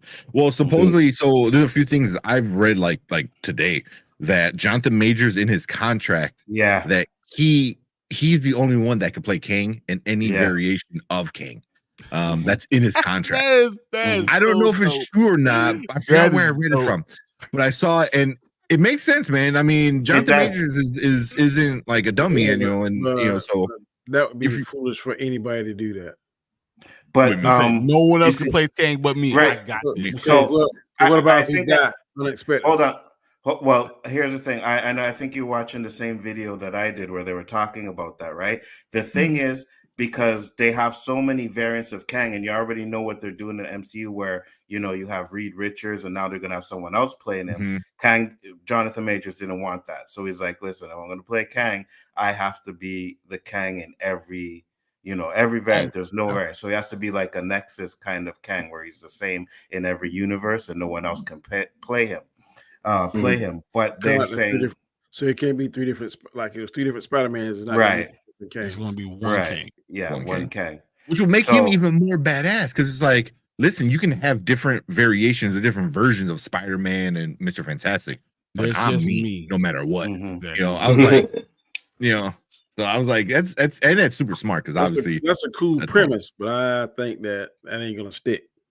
I think anyone else would have been Kang would have been a problem, because he's too good of an actor. I don't think anyone else could stand and try to be a variant of him, and his acting just knocks it out of the park. They'll never be able to touch him like that. But also you're able to play, because when he played Victor Timely in Loki and was He Who Remains, he was able to like make fun of the other version of himself, because he is that. So it was like he was able to like kind of do that, which I'm like, it was kind of cool. But then another thing that a rumor is that they're getting rid of King Dynasty altogether. They already got rid of the director, but they're going to make Secret Wars a part 1, part 2. So they're looking for one director to do 2 movies. To do 2. Which would bring the Doctor Doom kind of thing more in. And I wouldn't mind bringing Doctor Doom in that way, because then you're directly setting up the next big guy. You better go back and get the Russo brothers. I just think that you need to give Doom a better build up, right? I think you just bringing him in like that's kind of like but I understand why they may have to do it or whatever. I just hope they stick with the plan, right? I mean, So what, Brandon? You go ahead and say what you're saying. No, I get what you're saying, Big. It just kind of seems like I would like some build up to Doom 2 rather than just kind of haphazardly cramming him in. It seems kind of reactionary. They're already kind of laying the groundwork with Kang. They need to kind of they kind of need to see that through to the end rather than just kind of prematurely and just kind of being reactionary and cutting it short. They gotta see that through to the end. But as for the director and having it a 2-parter, on one hand, I'd definitely be good with the Russos coming back, because they made some great content for the MCU. Be it Captain, be it the I love Infinity War and Endgame more than I love the first two Avengers movies. Mm-hmm. Those are the two best ones.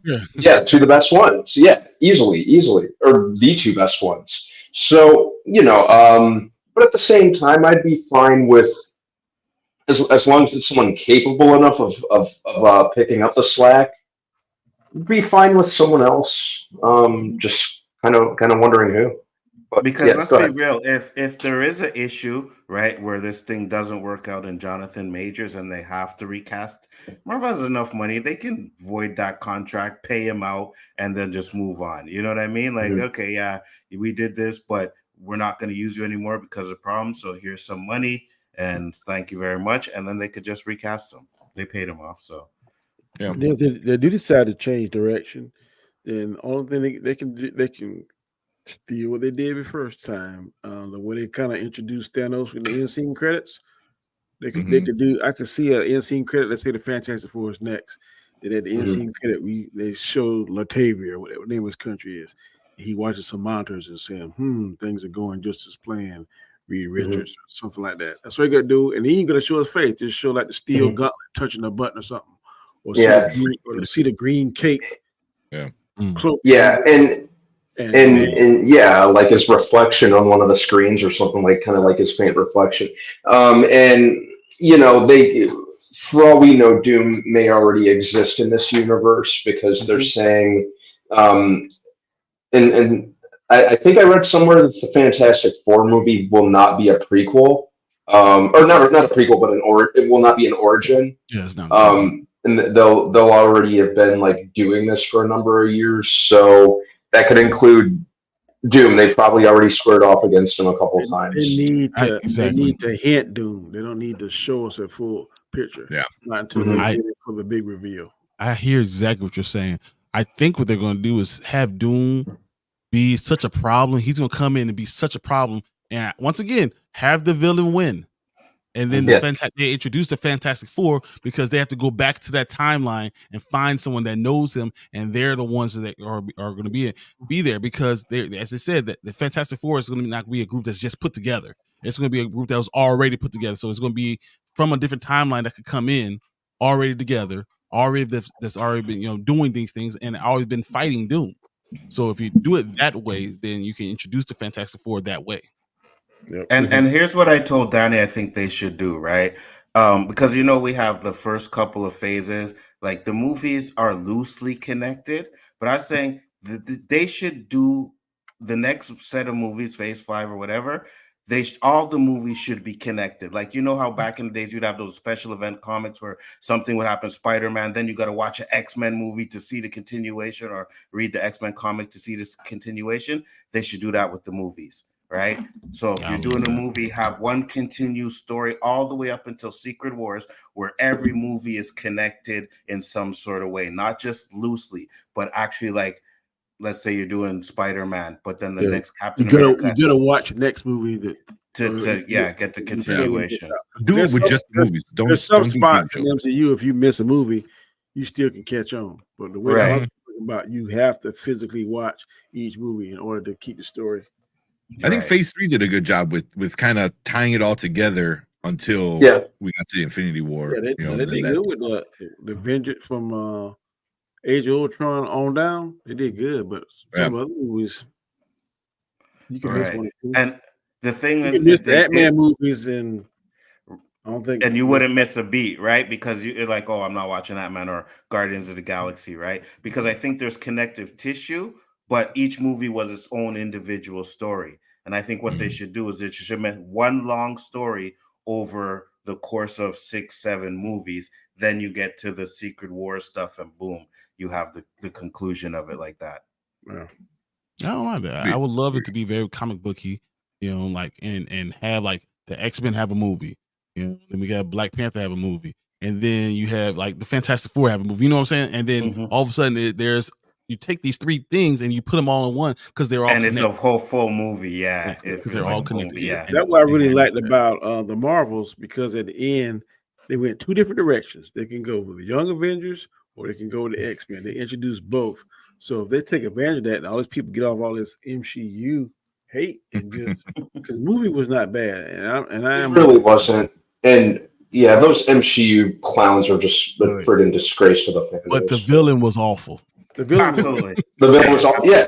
It suffered from Marvel villain syndrome. And the singing planet were two of my least favorite things. Me I even too. like the Flurkins. I didn't mind that. Now, it was a serious plot device because it just so happened. Okay, the cat start laying the eggs, and that was the only way it could get off the planet. Yeah. So you can see it was a plot device. But other than that, I really like this movie, and I made a statement. Just because the movie underperforms doesn't mean that it's bad. Yeah, this is Marvel's worst movie of all time, but it's not a bad movie. It's just because there's a lot of oversaturation of haters. Nah, there was some cool moments in that movie, man. There was a scene where Monica Rambeau punches one of the dudes and then phases through him punches him. Oh, I was like, yo, that was fire. Yeah, that was some good stuff in it, man. And the joke wasn't bad. Tiana, man, Tiana could just be on the screen by herself. I'll be in it. I've been. Did you see her like in regular clothes? Yeah, man. That's what I was saying. I went with my wife, and but she had to tell me to close my mouth. Yeah, dude, she had more yams. She had more yams than my family's Thanksgiving. It was awesome. When I saw the regular clothes, I said, "She a woman." I thought because they make it look like a girl in the movie and on the show, but when I saw her in regular clothes, that's a woman. All right, we should wrap up this conversation because I know we got to talk about Invincible still and Scott Pilgrim, which I watched both. There's a couple of things I wanted to get to real quick because there's a few comments. Gentlemen, I gotta go. I know. Danny, you said 30 minutes for half an hour. You came for an hour. I gotta work tomorrow. I definitely appreciate it, man. We need to do this again. Y'all welcome to our show anytime. Oh, okay. Okay. We appreciate it. You know I'll show up. Thanks. Without the invite, you're like, bro, how do you even get here? Well, I hope you have your list ready for Wednesday. Oh, I'm ready. Oh, you talking about the rapper? The rapper, yes. Yeah. That's a good show. Y'all take it easy, man. Y'all have a good Thanksgiving if I don't speak to y'all before then. Appreciate it. Thanks for coming in, man. Later. All right, see ya. Maybe I'll stick with the Invincible stuff if you guys don't mind it, because I didn't watch the Scott Pilgrim. So yes, with this, the Invincible would be awesome. Yeah.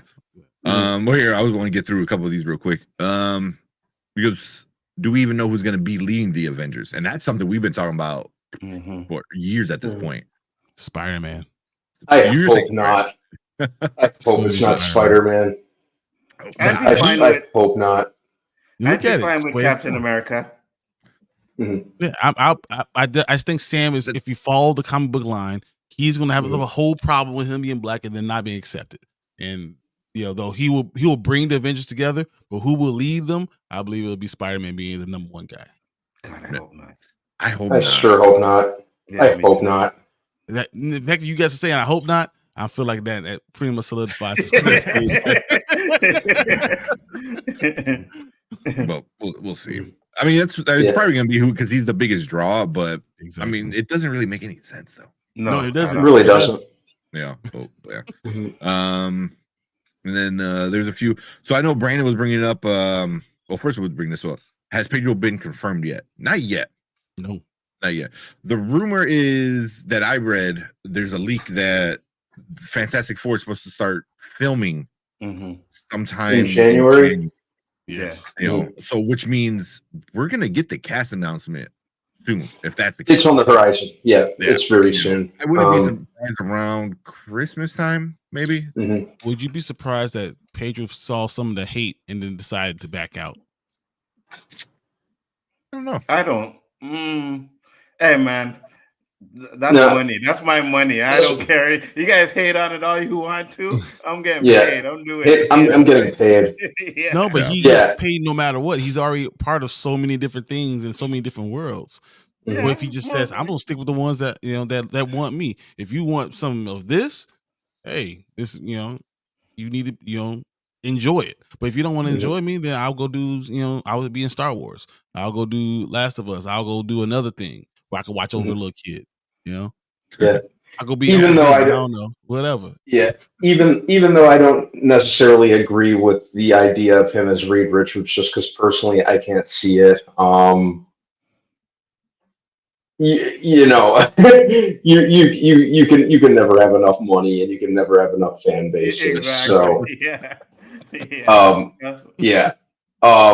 You know, and you know, like you said, Big, like screw you, I'm still getting this fat check. Hate on me all you want. Mm-hmm. But he doesn't have to. Like, it's not just his money. He's gonna get paid regardless.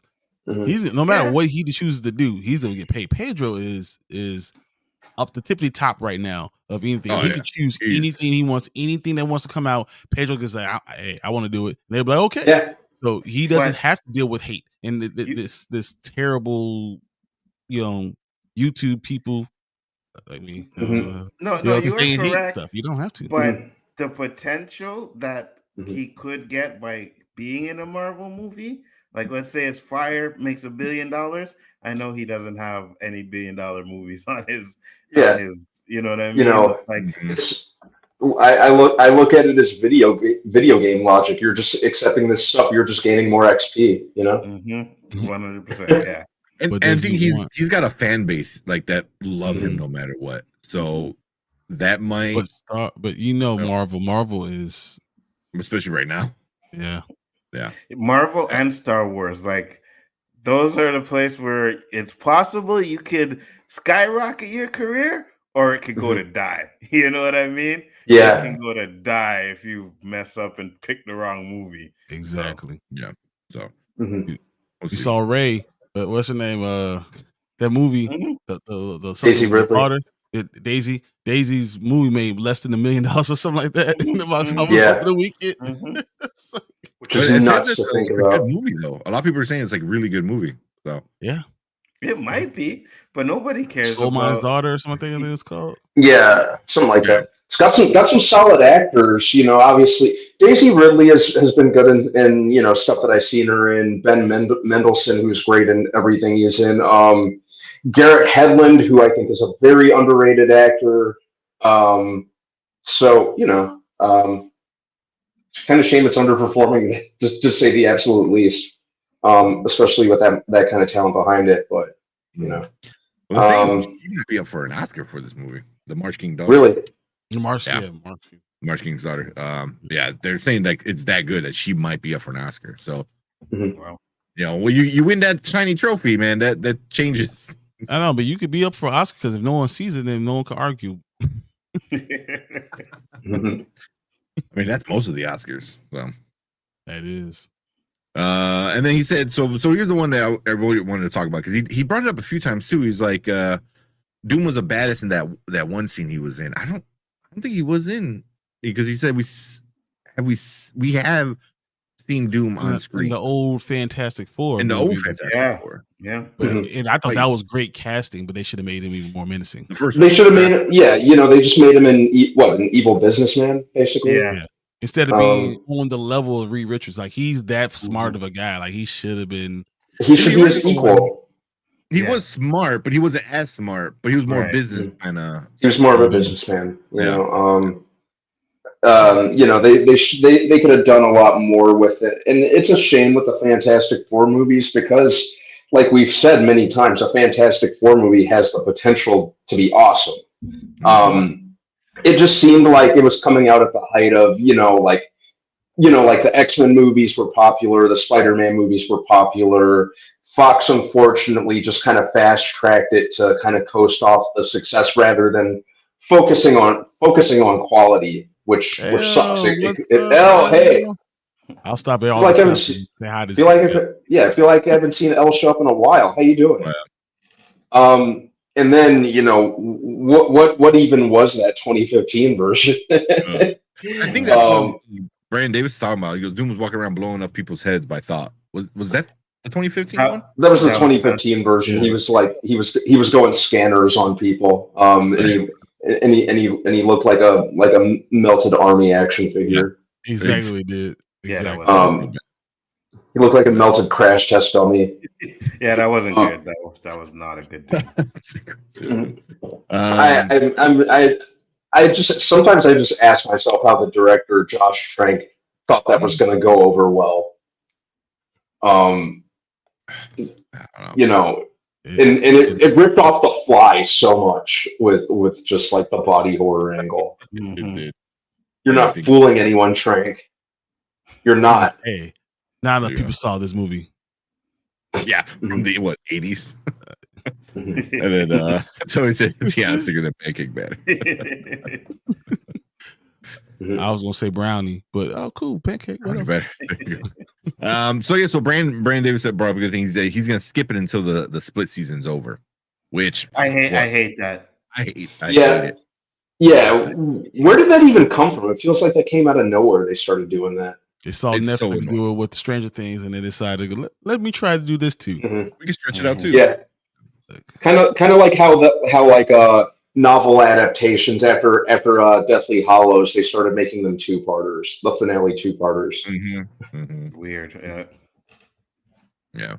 So, but I don't blame you. You know, it kind of sucks, but there's going to be a big break in between, though, from what I understand. I think we're not going to get the rest of it until the end of January, February. Yeah. Probably. So you're talking about like 2 months? At 60 days? Yeah, like 60 days. That's a long. People are going to forget about it. Yeah. Yeah. But it's not a good look. Who's it? Who's the guy? Robert Kirkman? Yeah. The writer. He said episode 4 and episode 8 are going to like blow people's minds. So I sure hope so. I hope so. Yeah. Me too. I'm really I always enjoy Invincible. I'm really enjoying this season so far. I think I know how episode 4 is going to end, just because what happened in episode 3. So I'm like, okay, I can see them going one route, and then episode 8, depending on how far they kind of take it, you know, in the next. But yeah, let's talk about it then. Yeah, let's get into it. Yeah, well, that's why I saved this one for the end so we can transition pretty nicely. All right, let me hit this. All right, what is up? Welcome to Spoiler Kings. My name is St. Crane with Brian the Grizzly, Brandman Brandon. We got special guests with us, Anzo, Big Afford Entertainment. What is up, my dude? Doing good, man. How you guys doing? You don't get the introduction. Good, thanks for joining us. You don't get the introduction every time. You only get it at the beginning. You only get one. The fact that I got one, I'll take it. He's gonna clip that out. That's gonna be his. Right. As soon as I disagree with you, what did you call me? Hit the play button. But appreciate you hanging out with us, man. If you're watching on the live or on replay, go check out our live because we had a great discussion about Marvel, Star Wars, a bunch of stuff. So right now we're going to talk about Invincible. Pretty much, I think we only talked about episode 1 already, but we can talk about 1, 2, and 3. We can talk about it all up to this point so far. It's what we like, what we dislike, and stuff like that, and where we see might go. But yeah, so we're gonna get one more episode, episode 4, and then it's gonna go on a little break until we don't know when. Forever.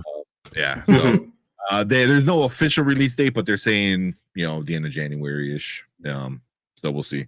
But yeah, so we're gonna talk about 1, 2, and 3. I'll let Anzo start. What are some things you liked? Were you I don't know, where you think it's gonna go and stuff like that?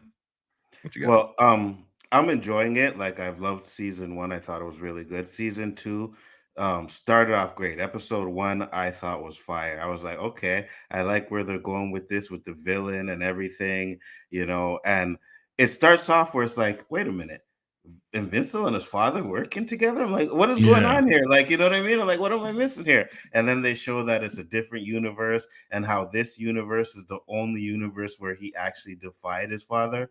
I thought that was cool. Episode 2, I wasn't a huge fan of it. I thought it was okay, but I was just like, you could have did a little bit more at episode 2. Episode 3, I liked episode 3. I thought that was really good. I liked the way they did, you know, start off Invincible, then you got the alien part, and then that ended. And I'm like, I knew it wasn't over because I was like, wait a minute, this is kind of short. And I clicked the little thing on the bottom to see, and I was like, okay, it's only halfway. Okay, you guys almost got me there, you know? And then it went back to Invincible story. I thought they did that really well. So I'm excited for episode 4. I just hate the break. I think that's stupid. Yeah. Same. Yeah. Yeah. What are you, Brandon? What you think? I love the tone of this show. I love how it kind of walks the line, kind of like between kind of lighthearted aspects. Like the teen drama isn't annoying for me. I like how, and then it'll go between that to family drama, and then like jump headfirst into graphic violence. I like that. I think it's very well balanced in that regard. I really like the voice acting. I really think that's very on point. Like Stephen Yeun's absolutely killing it as Mark Grayson in Invincible. I really liked that it really hit the ground running. Like it hooked me from episode 1 of this new season. It didn't really waste its time, like gaining any traction. You get like a nice brief refresher of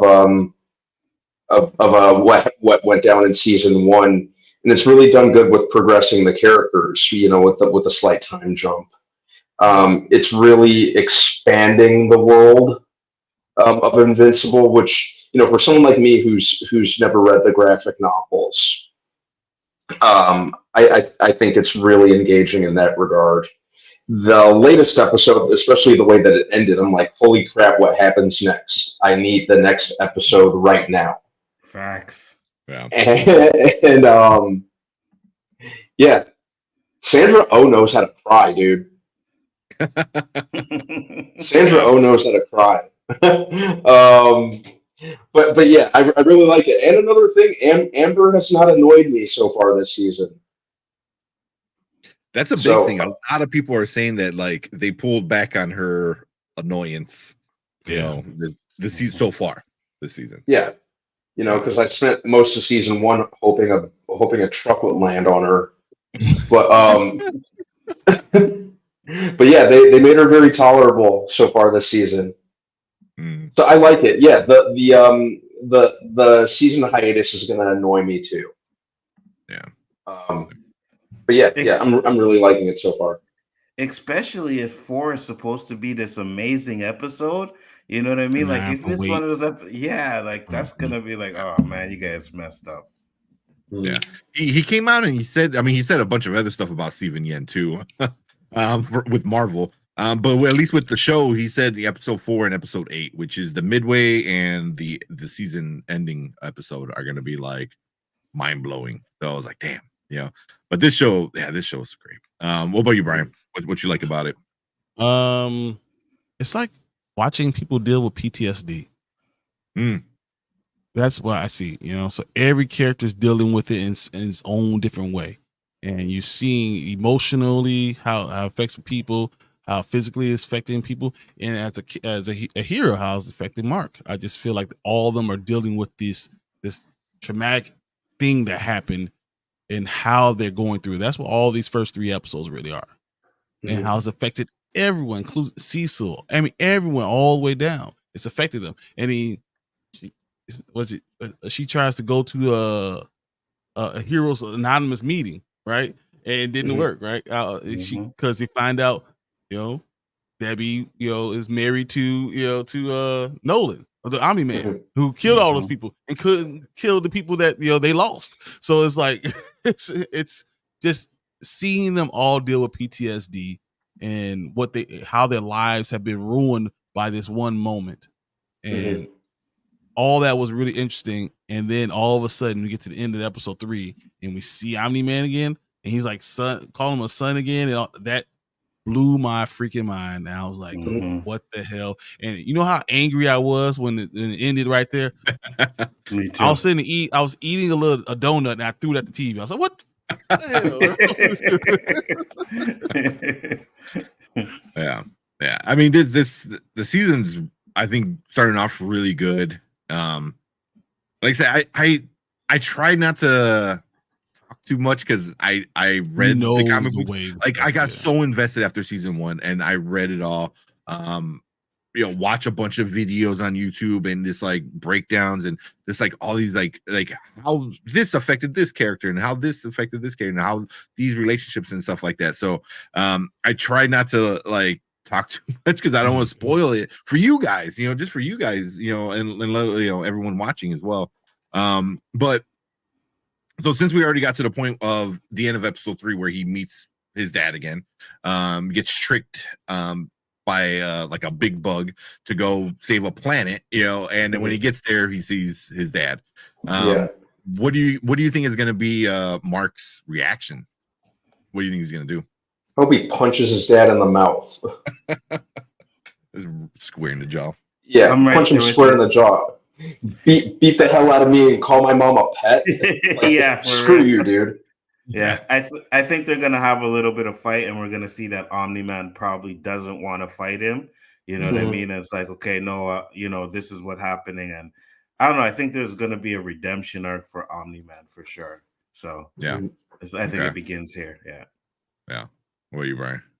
Yeah, I think that he's thought about all his anger. He's going to explain why he was so angry and how it escalated to that point, and that he really did love Mark's mom, and he really did love him and all that stuff, and which is probably partially true and partially trying to get Mark on his side because he needs his son to be on the side because he hears the whispers that's going on in the galaxy too.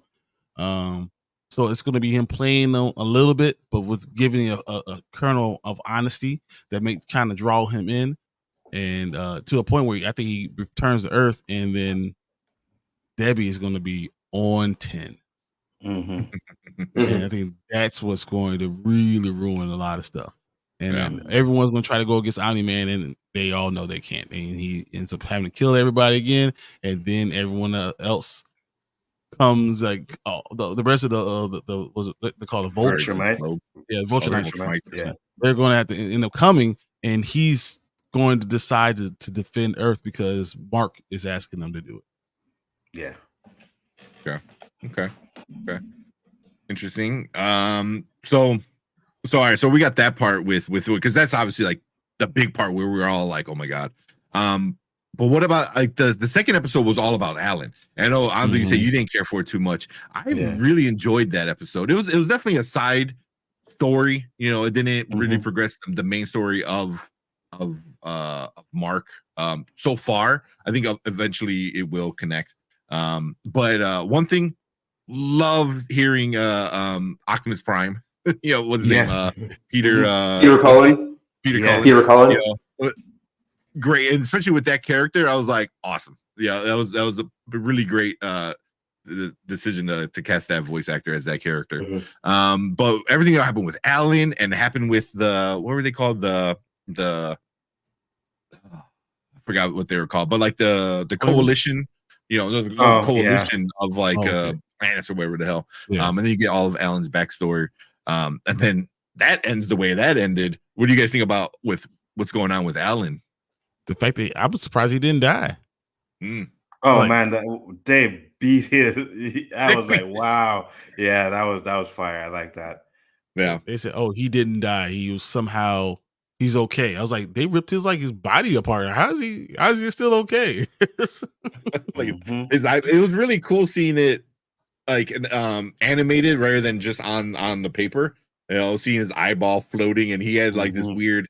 Was it just me, or did he have like a weird like smile the whole time, like as he's getting his ass kicked?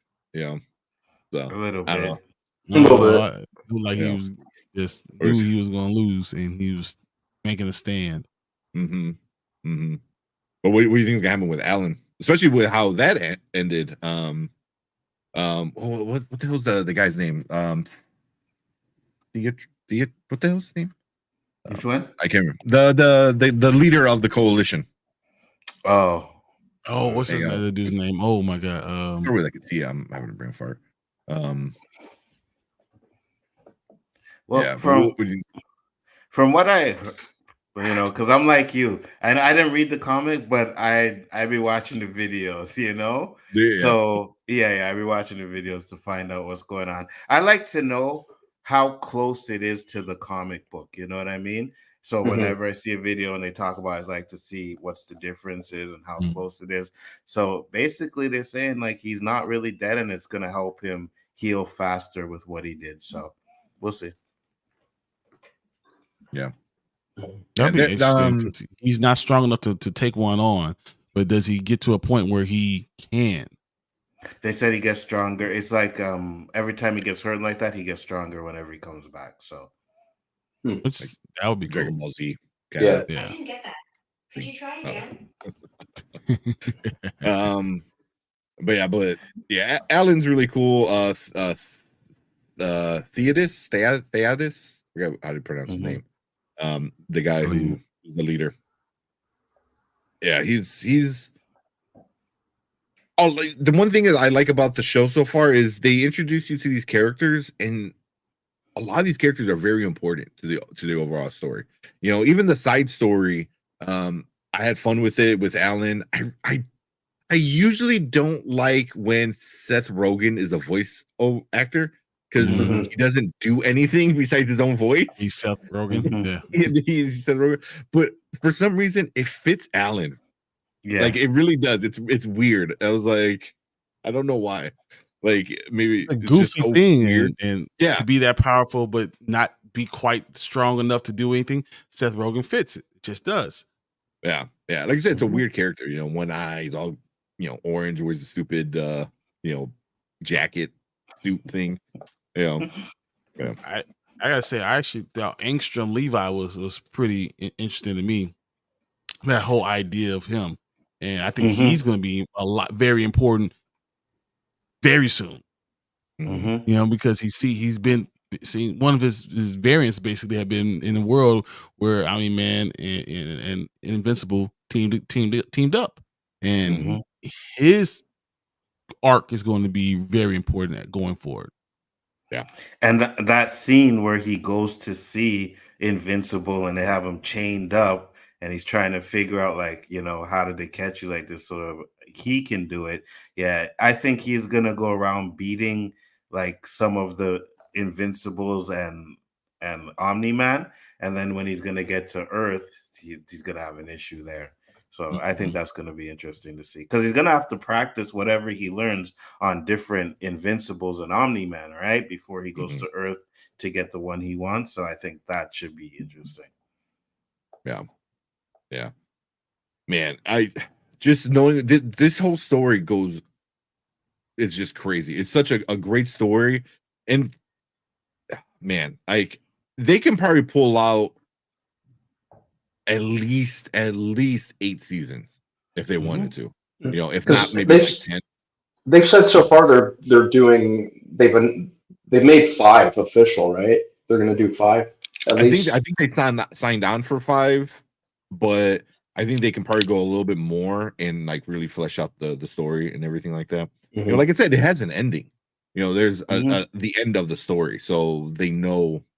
You know, they're not guessing like Game of Thrones. Right. So it's actually on paper and stuff like that, which is super cool.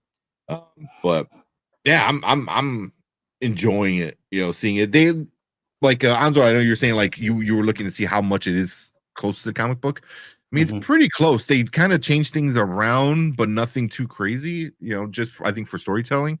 But yeah, man. I mean, if you want to like a good adaptation.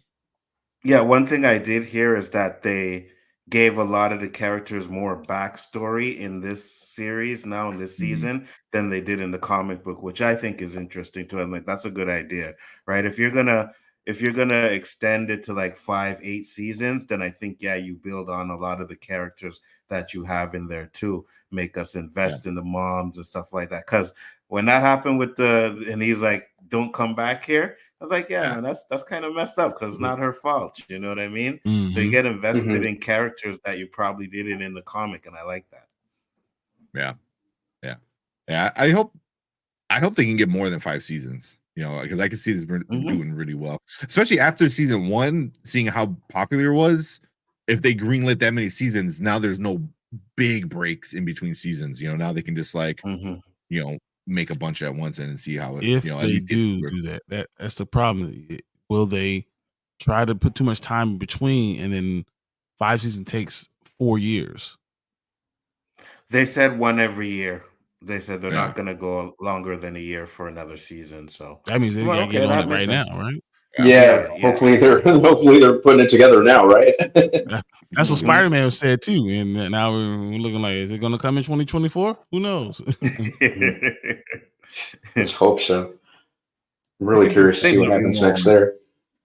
The writer's strike messed up a lot of things, right? Yeah. But I think because they already know where they're going, it shouldn't be that hard for them to do season a year after, you know. So they at least have the blueprint. It's not like, oh, good guys, we got to think about what they're going to do in this season. You know, they already have the blueprint, so it shouldn't be that hard. So I hope they. Here's what it says: though it took a significant time to create season 2, Kerman has claimed that you won't see any major gaps in between seasons anymore. Okay, good. Yeah. Well, because they always greenlit season 1, and then depending on how that goes, then they'll sign on for a bunch more. So if they signed on for like say 5 more seasons, I'm sure like season 2 and 3 are already probably like, or it's 3 and 4, excuse me, are already probably like in production more or less, and then they'll see where they have to go with season 5 if they have to cut it or continue it. But I mean, it's doing really well. I hate this mid break thing. That's so stupid. And what's the reason for doing it? That's the thing, right? It's not like it's a TV where, the Christmas holidays, you got to put all the Christmas stuff on, so you shuffle things around the streaming. Like, there's no reason for you to have a break. Maintain your subscribers for an entire quarter. That's exactly what it is. Yeah. Exactly. Instead of people doing it and just dropping, you maintain them for an entire quarter for 3 months, and you winning. Yeah, that makes sense. Yeah, because otherwise, if you just do 8, that's 2 months. So you kind of are stuck. It's like it's not a full quarter, like you said. So if you put a little break in between, that's maybe like 3 weeks, 4 weeks, and then drop the other 4. There you go. There's your quarter. Now you got everything you wanted. Yep. And it don't really make sense to cut it for 3 weeks and then come back to it, right? Most people are just gonna leave it. Like, okay, I'll leave it. But I think Amazon Prime is like one of the best streaming services. Like, I watch it more than Netflix. So how many people were really dropping off on it? You know what I mean? Like, is that really a big issue for them? I don't know. I don't know because I watched this. I watched Upload. I watched a lot of different things. So I mean, Amazon Prime has been really good, and it's connected to like to other streaming services too, so you can like Shudder and all of that stuff. Absolutely. Even Paramount you can watch. You have Paramount, you can connect it with your Prime account and watch all that stuff on the I didn't know that. It's like HBO Max before it became Max. You could have watched that on Prime. Okay. That's not too bad. But also, I mean, Prime is all about, like you said, the numbers. I mean, it's they know how to play the game, So, like you said, they're not struggling, I don't think, but also better safe than sorry. Plus, if you have the Prime membership, you get free shipping on stuff. Like, that's how I actually got it, because I was Amazon. I wanted free shipping, you know what I mean? And then I started checking out the service, and I'm like, yo, they got a lot of good stuff on here. And I've Thursday Night Football now too. So yeah, exactly. Yeah. So but yeah, man, I don't know. I'm super excited about this show. I freaking fell in love with it, and I enjoy it all. Even though Horror Geek said the animation is much better. I think it's much more crisp. I think it looks more crisp. It's not. Yeah, it's not a big drastic change, but it's just like the smaller details, that it looks really like you said. I've never had a problem with the animation, to be honest with you. I always enjoyed it. I'm like, okay, I understand it looks a little bit more crisper and stuff, but first season I thought it was fire. I'm like, I like the animation. Especially compared to some of the animations they're doing nowadays, where I'm just like, I'm not feeling it. I think this is like straight up on point. Yeah, I like my sloppy animation at times, depending on what it is. But a show like this, it better not look like Teen Titans Go. Like, it needs to look sharp, crisp, realistic. Especially because it's so gory at times. So you want that realism to it to really make it hit you harder. Because if they make have like a Teen Titans Go kind of style, and Omni-Man's bashing his face in, it's not as good. It's gonna be a little more goofy and stuff like that. So with this, you want it to really like hit you, So. And it hits. It really does. Like, this show bangs, man. like you're excited to see the next episode. You know what I mean? And like Brian, when it went off, I was like, oh man, really? This is how you're gonna end the show? Really? You know what I mean? Come on, guys. And this is one of those shows where I'm like, I wouldn't have minded if they dropped the whole season at one time. I'd have just binge watched it. You know Definitely. what I mean? I literally was just have to take off the weekend. Give me 3 days and just watch all the stuff. Don't call me, lock the door. This is it. Facts, right? So come back outside. What day is it? It's only 8 hours. That's a work day. Let's take a vacation day. Oh yeah, I would order watch pizza. It. Thanksgiving coming up. You know what I mean? Everybody home. If you're not really have work, you can chill at home. Family cooking. You sitting down watching Invincibles all day. Exactly. Yeah, that could work, man. Yeah. So, but cool. You guys got anything else about the show? Where we end it? I think that's mostly it as far as I'm concerned. Okay. Yeah, I think that's it. I like a lot of the characters in it as well. Like, you know, the super group, I can't remember their name, is slipping my mind right now. You know, but I like what they're doing with them. The Guardians of the Globe. Guardians of the Globe, yeah. I like what they're doing with them. You know, I hope we get to see more of them too, because I think it's fire. But the show is on point. Like it's nearly a 10 out of 10 for me. Same. Yeah. And then Horror Geek real quick said that the animation for season 1 was cheap. You could tell the budget mainly went to cast. Probably, you had a huge cast in season 1, even bigger cast in season 2. But they've trickled down on the voice cast. It's crazy. I liked Peter Cohen in it, but I just kept seeing Optimus Prime. You just keep, you can't help but hear it. Yeah, you know what I mean? Just waiting for him to say roll out. Yeah. For real. Well, he did do like Optimus Prime kind of style thing. He goes, there's a threat to our world. Like it felt very like Transformers, like the end of the movie. You couldn't help but hear Prime. Yeah. Oh, 100%. At all. Yeah. 100%. But Peter Collins, like he's great. One of those voice guys. Yeah. Voice acting royalty. I can't wait to hear more of him, especially with this character as the story progresses, to see if he can really stretch his acting chops, as a voice actor at least.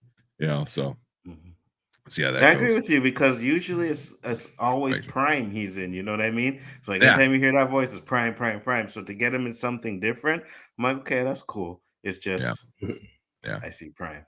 Yeah. But Prime always had just one level. He never really screamed or got angry. And when he did, it wasn't like too much. It was kind of like, he's a robot. So Autobots, and then he just rips someone apart. That's it.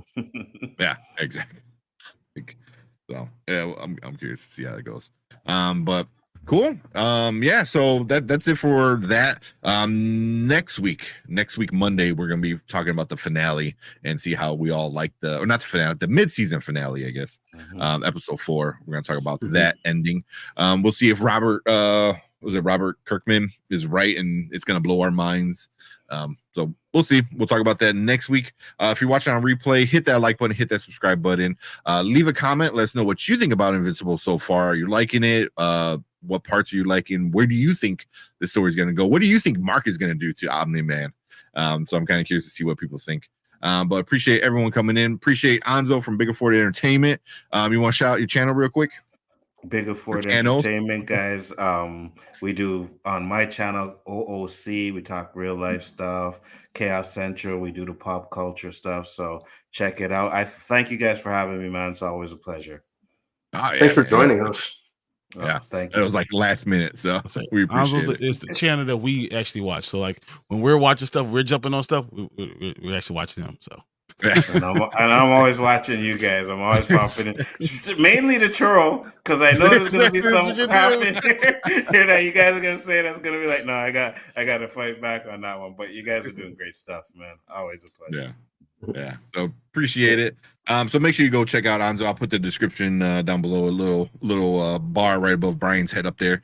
So make sure you go check out Bigger Ford and Chaos Central. But appreciate all you guys. If you're watching live, stick around because we're gonna finish up the live show.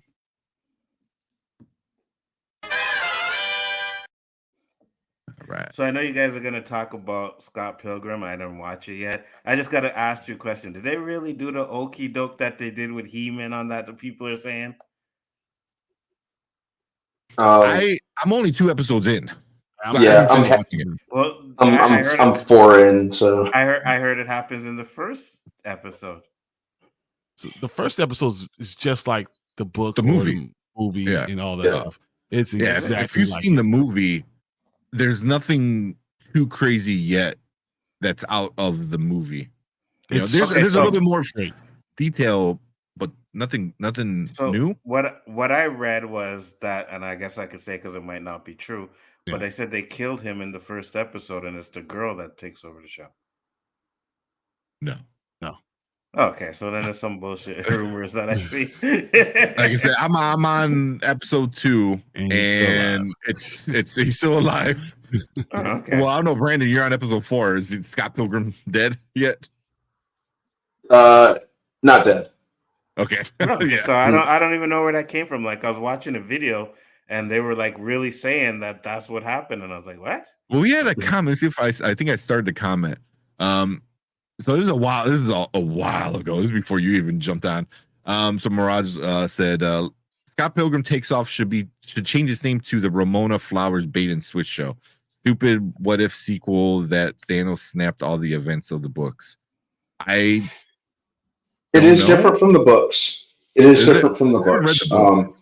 Because if you've seen Scott Pilgrim versus the World, it is a very close adaptation of like all of the graphic novels.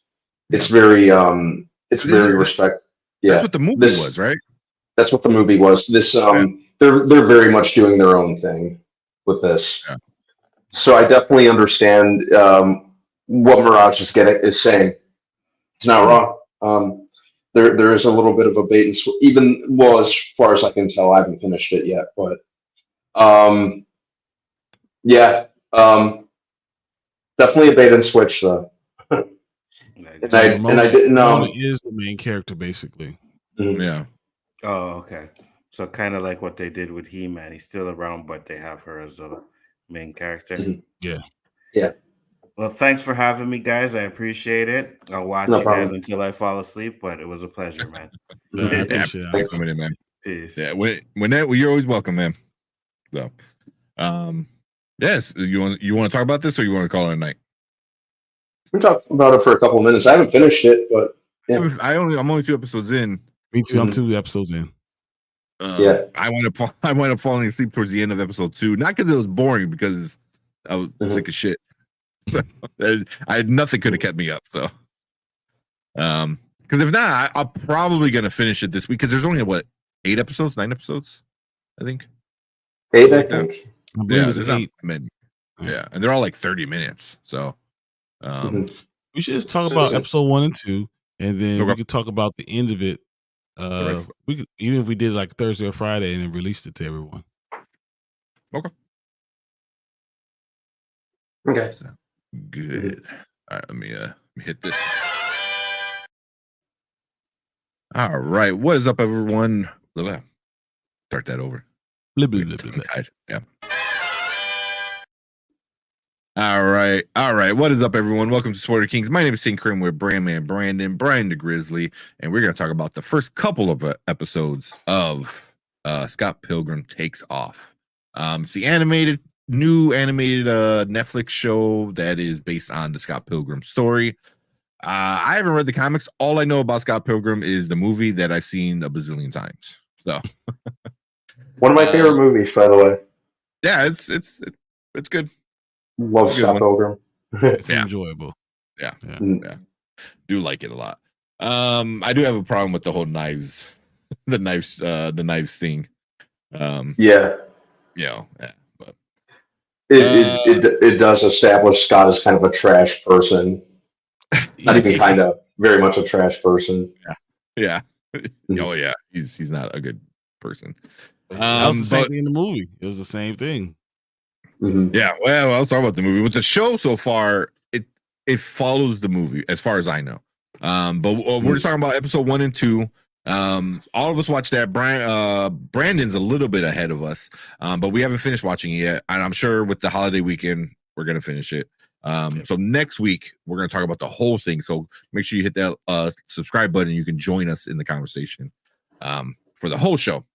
But just the first couple episodes, how did you guys like how it started, Brandon?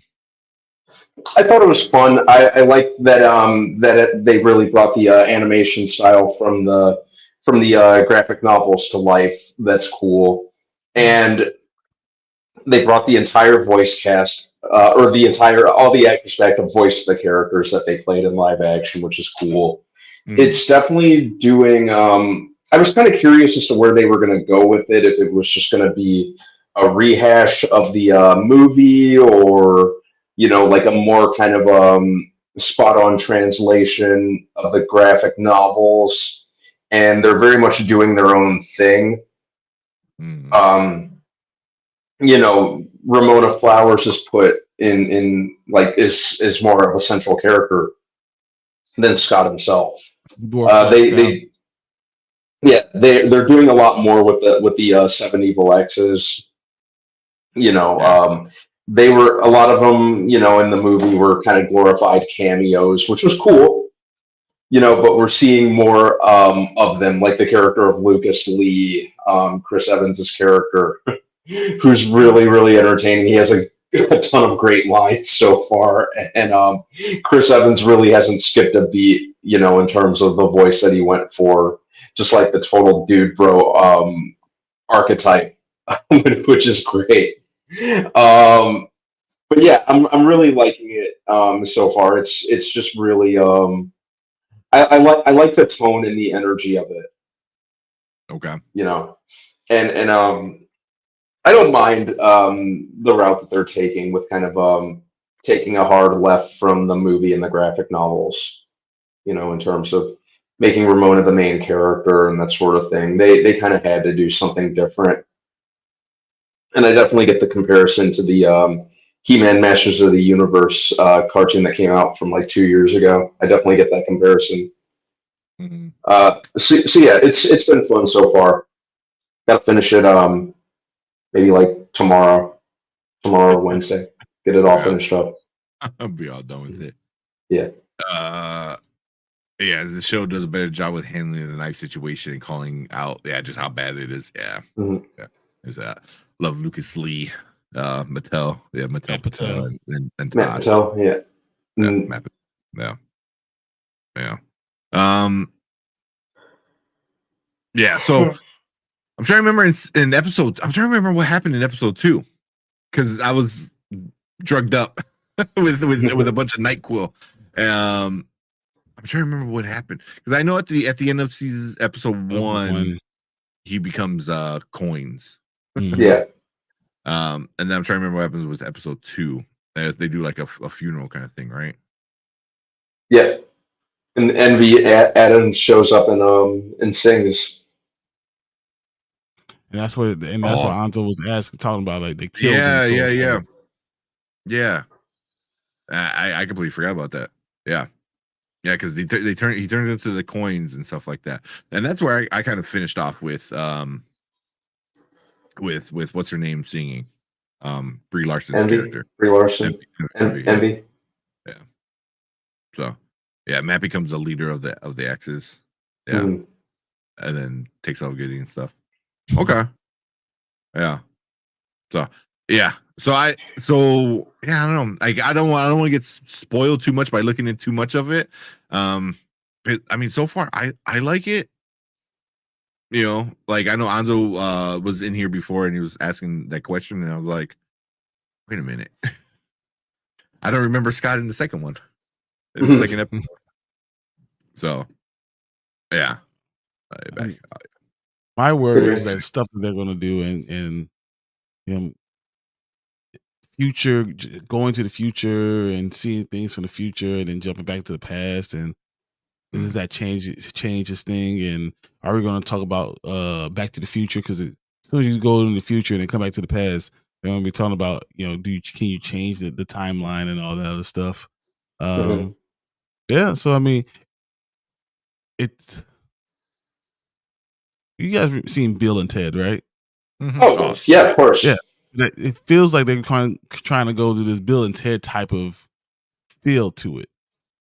Like, you know what I'm saying? Like when you go into the future, you come back to the past, and then you're trying to catch up to your future with the past. You know what I'm saying? Like, and I feel like that's the direction they're going to end up going in. Yeah. So he did die. He does, because I was thinking like die, but he turns into coins. He gets hit and he turns into coins, and then that's the last I remember of him. So yeah, he's not dead. Yeah, I doubt he's dead. You know, but like I said, I'm only 2 episodes in. But yeah. But yeah, I'm liking it. I like the style. Everyone came back for it. So if you enjoy the movie, I think you're gonna enjoy the voice acting at the very least. It's gonna sound familiar. I think it's gonna look familiar too. You know, a lot of stuff like that. So I'm enjoying it so far. You know, so I like it. I can't wait to finish watching it. We'll probably most likely, me and my girlfriend will probably watch it throughout the weekend because we have a baby, so we have to put him to sleep, and then we'll watch. We'll probably like probably Saturday and Sunday we'll probably finish it up. You know, so by Monday we'll watch it. But I got time. I have to watch Wish. Yeah. Got to watch Trolls because I'm going to see that tomorrow. And got to watch Hunger Games, seeing that Wednesday. So like Tuesday, Wednesday, Thursday, I got all those things going on. Yeah. Friday I'm going to see Wish, so I know I'm not gonna be able to see it then. And then I'm watching some of those other movies too. So, but yeah, this is gonna be a late night kind of thing. Yeah. Scott Pilgrim on there. Yes, it is Netflix. Yep. Yeah. Okay, so no, the show, his voice in episode 2 at the end. Okay. So wait, what? It says they show Scott's voice at the end of episode 2, or you hear. Yeah. I'm sorry. Yeah. Okay. I might have to watch episode 2 again anyway. But I think episode 2 is the one that got the most hate because of the whole why are you getting rid of Scott Pilgrim and all that stuff, but that's okay. Yeah. So yeah, Scott's voice is in Ramona's dream. So I don't know. I'm digging it. I'm liking it. You know, Brandon, I know you were the most hyped for it. Yeah, and you know, I don't spoil what's gonna happen, but so far you're halfway through the show. How are you liking it? I really like it. Yeah. I wasn't sure where they were going to go with it when they announced this. I'm like I said, I was wondering if it was just going to be like a closer adaptation of the graphic novels. That's what I assumed it was going to be. So I kind of like it when my expectations are kind of subverted.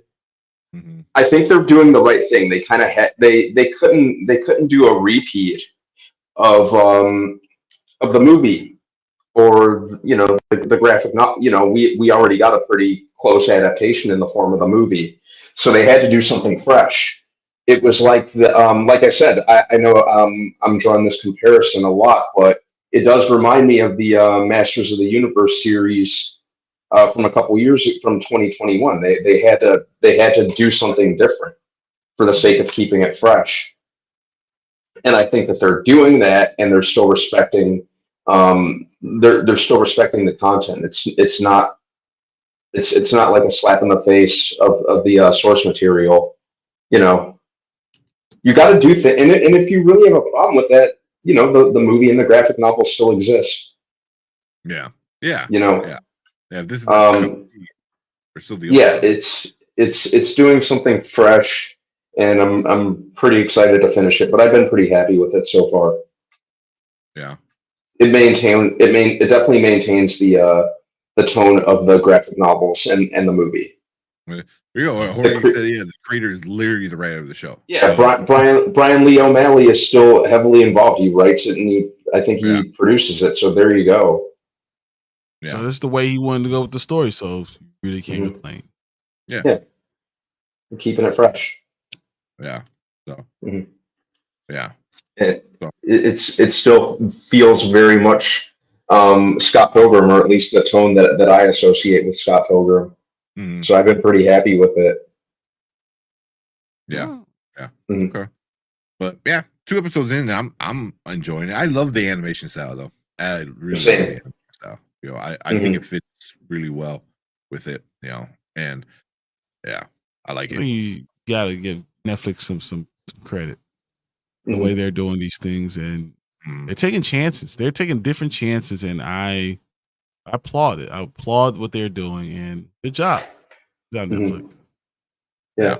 When they announced the series, when they put the teaser trailer out earlier this year, like I thought this series was going to be like at least like a year out. So it was cool to see this kind of show up a lot quicker than I expected. Yeah. I know it was like, oh, it's coming out. I'm like, already? It was like we just watched the trailer, it feels like. But yeah. I'm glad it came out. But Netflix kind of sneaks up on you with some of these movies and shows and stuff like that. Exactly. Okay. I'm hoping to get my dad to watch this show because my dad is like me. He really likes the Scott Pilgrim movie.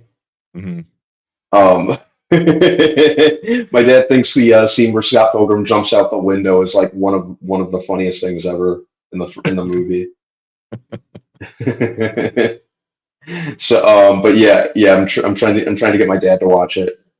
Hey, this is a perfect time of Thanksgiving coming around, and see if these characters are being raised some more hell, and where it goes from here. So I'm all for it. Yeah. And then we'll finish off with Horror Geek's comment. He said the movie made Ramona a very shallow character. She is much better in the comics, and the show is doing her justice. There you go. I always was kind of bored with Ramona. Like, what made her so special that these like 7 X's are like losing their minds? So getting this angry about another dude dating her. Yeah, so if the show explains that a little bit more and fleshes out Ramona and go more in depth, I'm cool with it. So yeah, so cool. Unless you guys got anything else, I think we'll call it there. Yeah, I think this is a good start, and we'll see where it goes from here.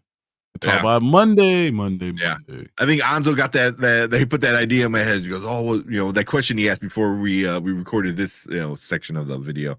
It was like, so did he die? I was like, wait, what? And now I'm like thinking more about it. But we'll see. Monday we'll talk about it. We'll do the entire show or season or whatever they're doing. But appreciate everyone in chat, Horror Geek, with all the awesome comments and stuff like that. Scott Pilgrim, Brandon Davis says, I love Scott Pilgrim. Film I have the DVD. FYI, he throws a thing in the trash that wasn't CGI. They did like 50 takes for him to throw the package. Really, that's awesome.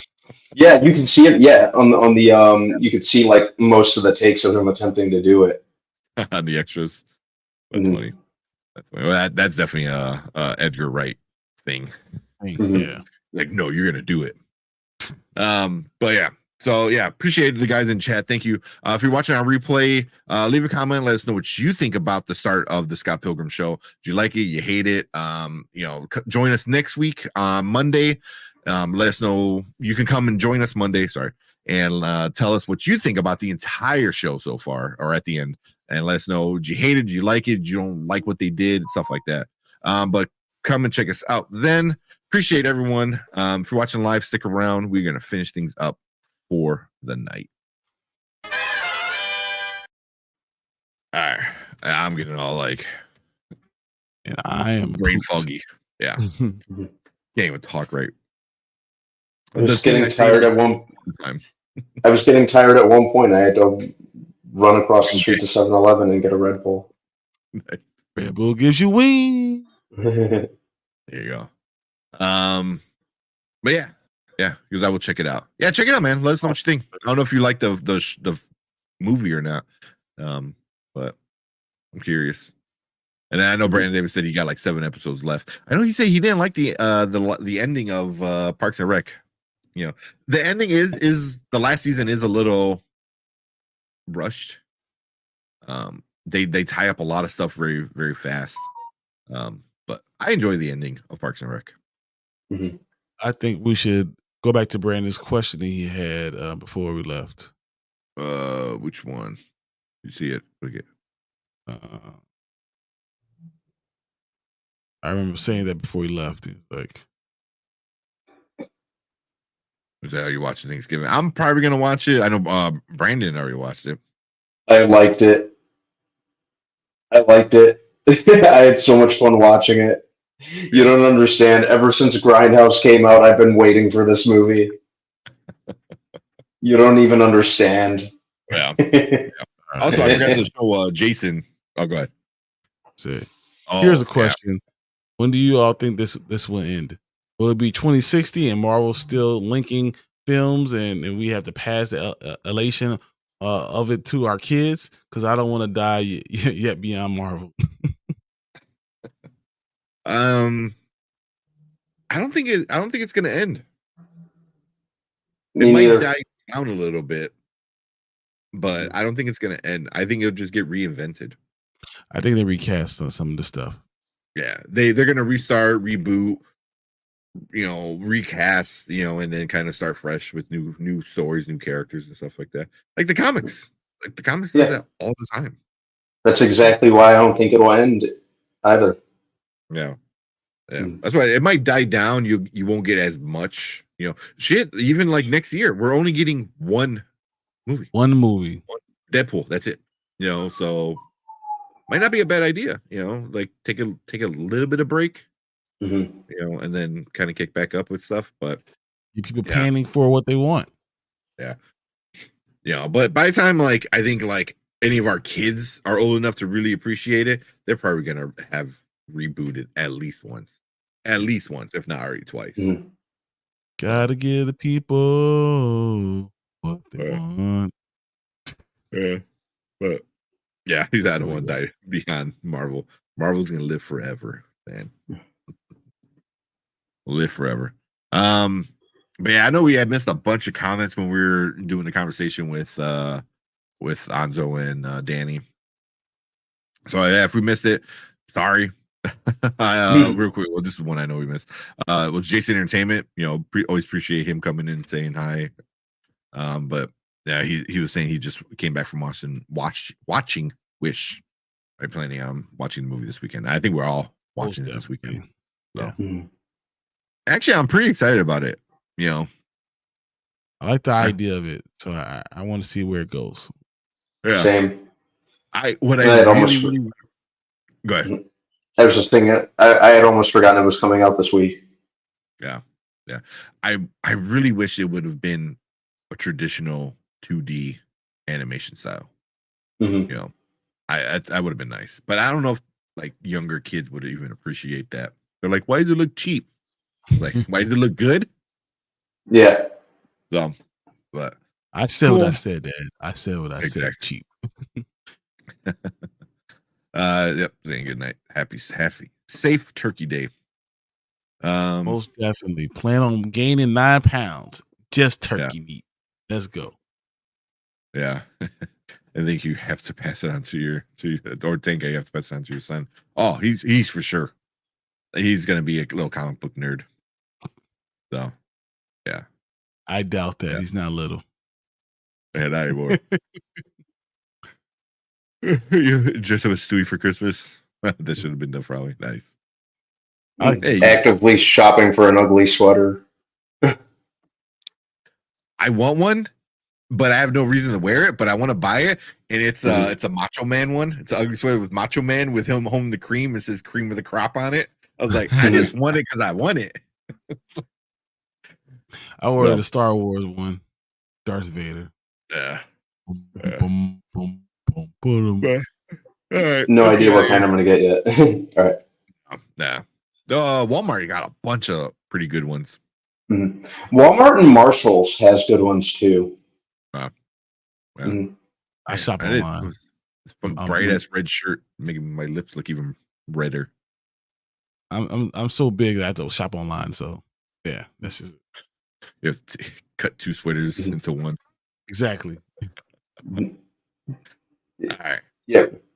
Like it'll come easy for me. I'm little and kind of thin, so on 2XLT.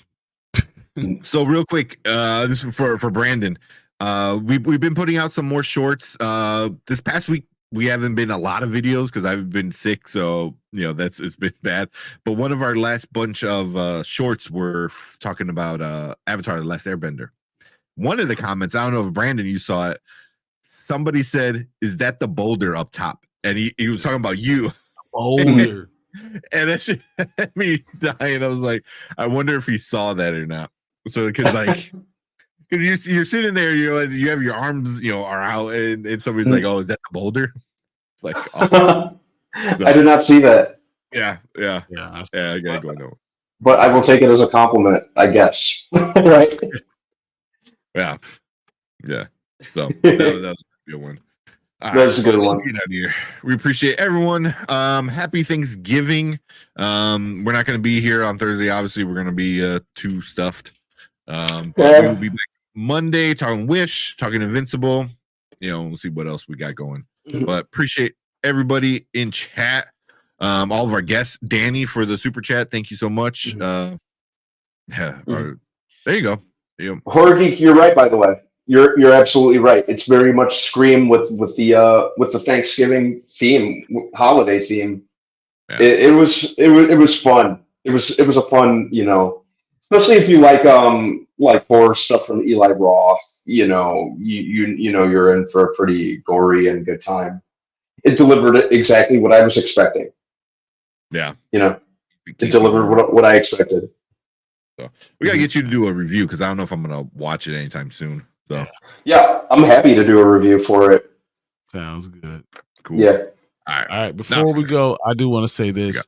In the spirit of Thanksgiving, I'm thankful for my partners here, Tank and Brandon. I'm thankful for you guys. I'm thankful for this community. I'm thankful for all this chat. Everyone comes in. I appreciate you. I'm all you guys really make my Mondays and Thursdays so much more enjoyable. And I wake up in the morning to get to this. So I'm thankful for us being able to have this, and you guys are awesome. Thank you. Yeah. Thank you. Agreed. I agree. Yeah. Mm-hmm. So cool. And with that, appreciate it. See you guys on Monday. Happy Thanksgiving, everyone. Later. See ya. Don't forget to like and subscribe. We out here.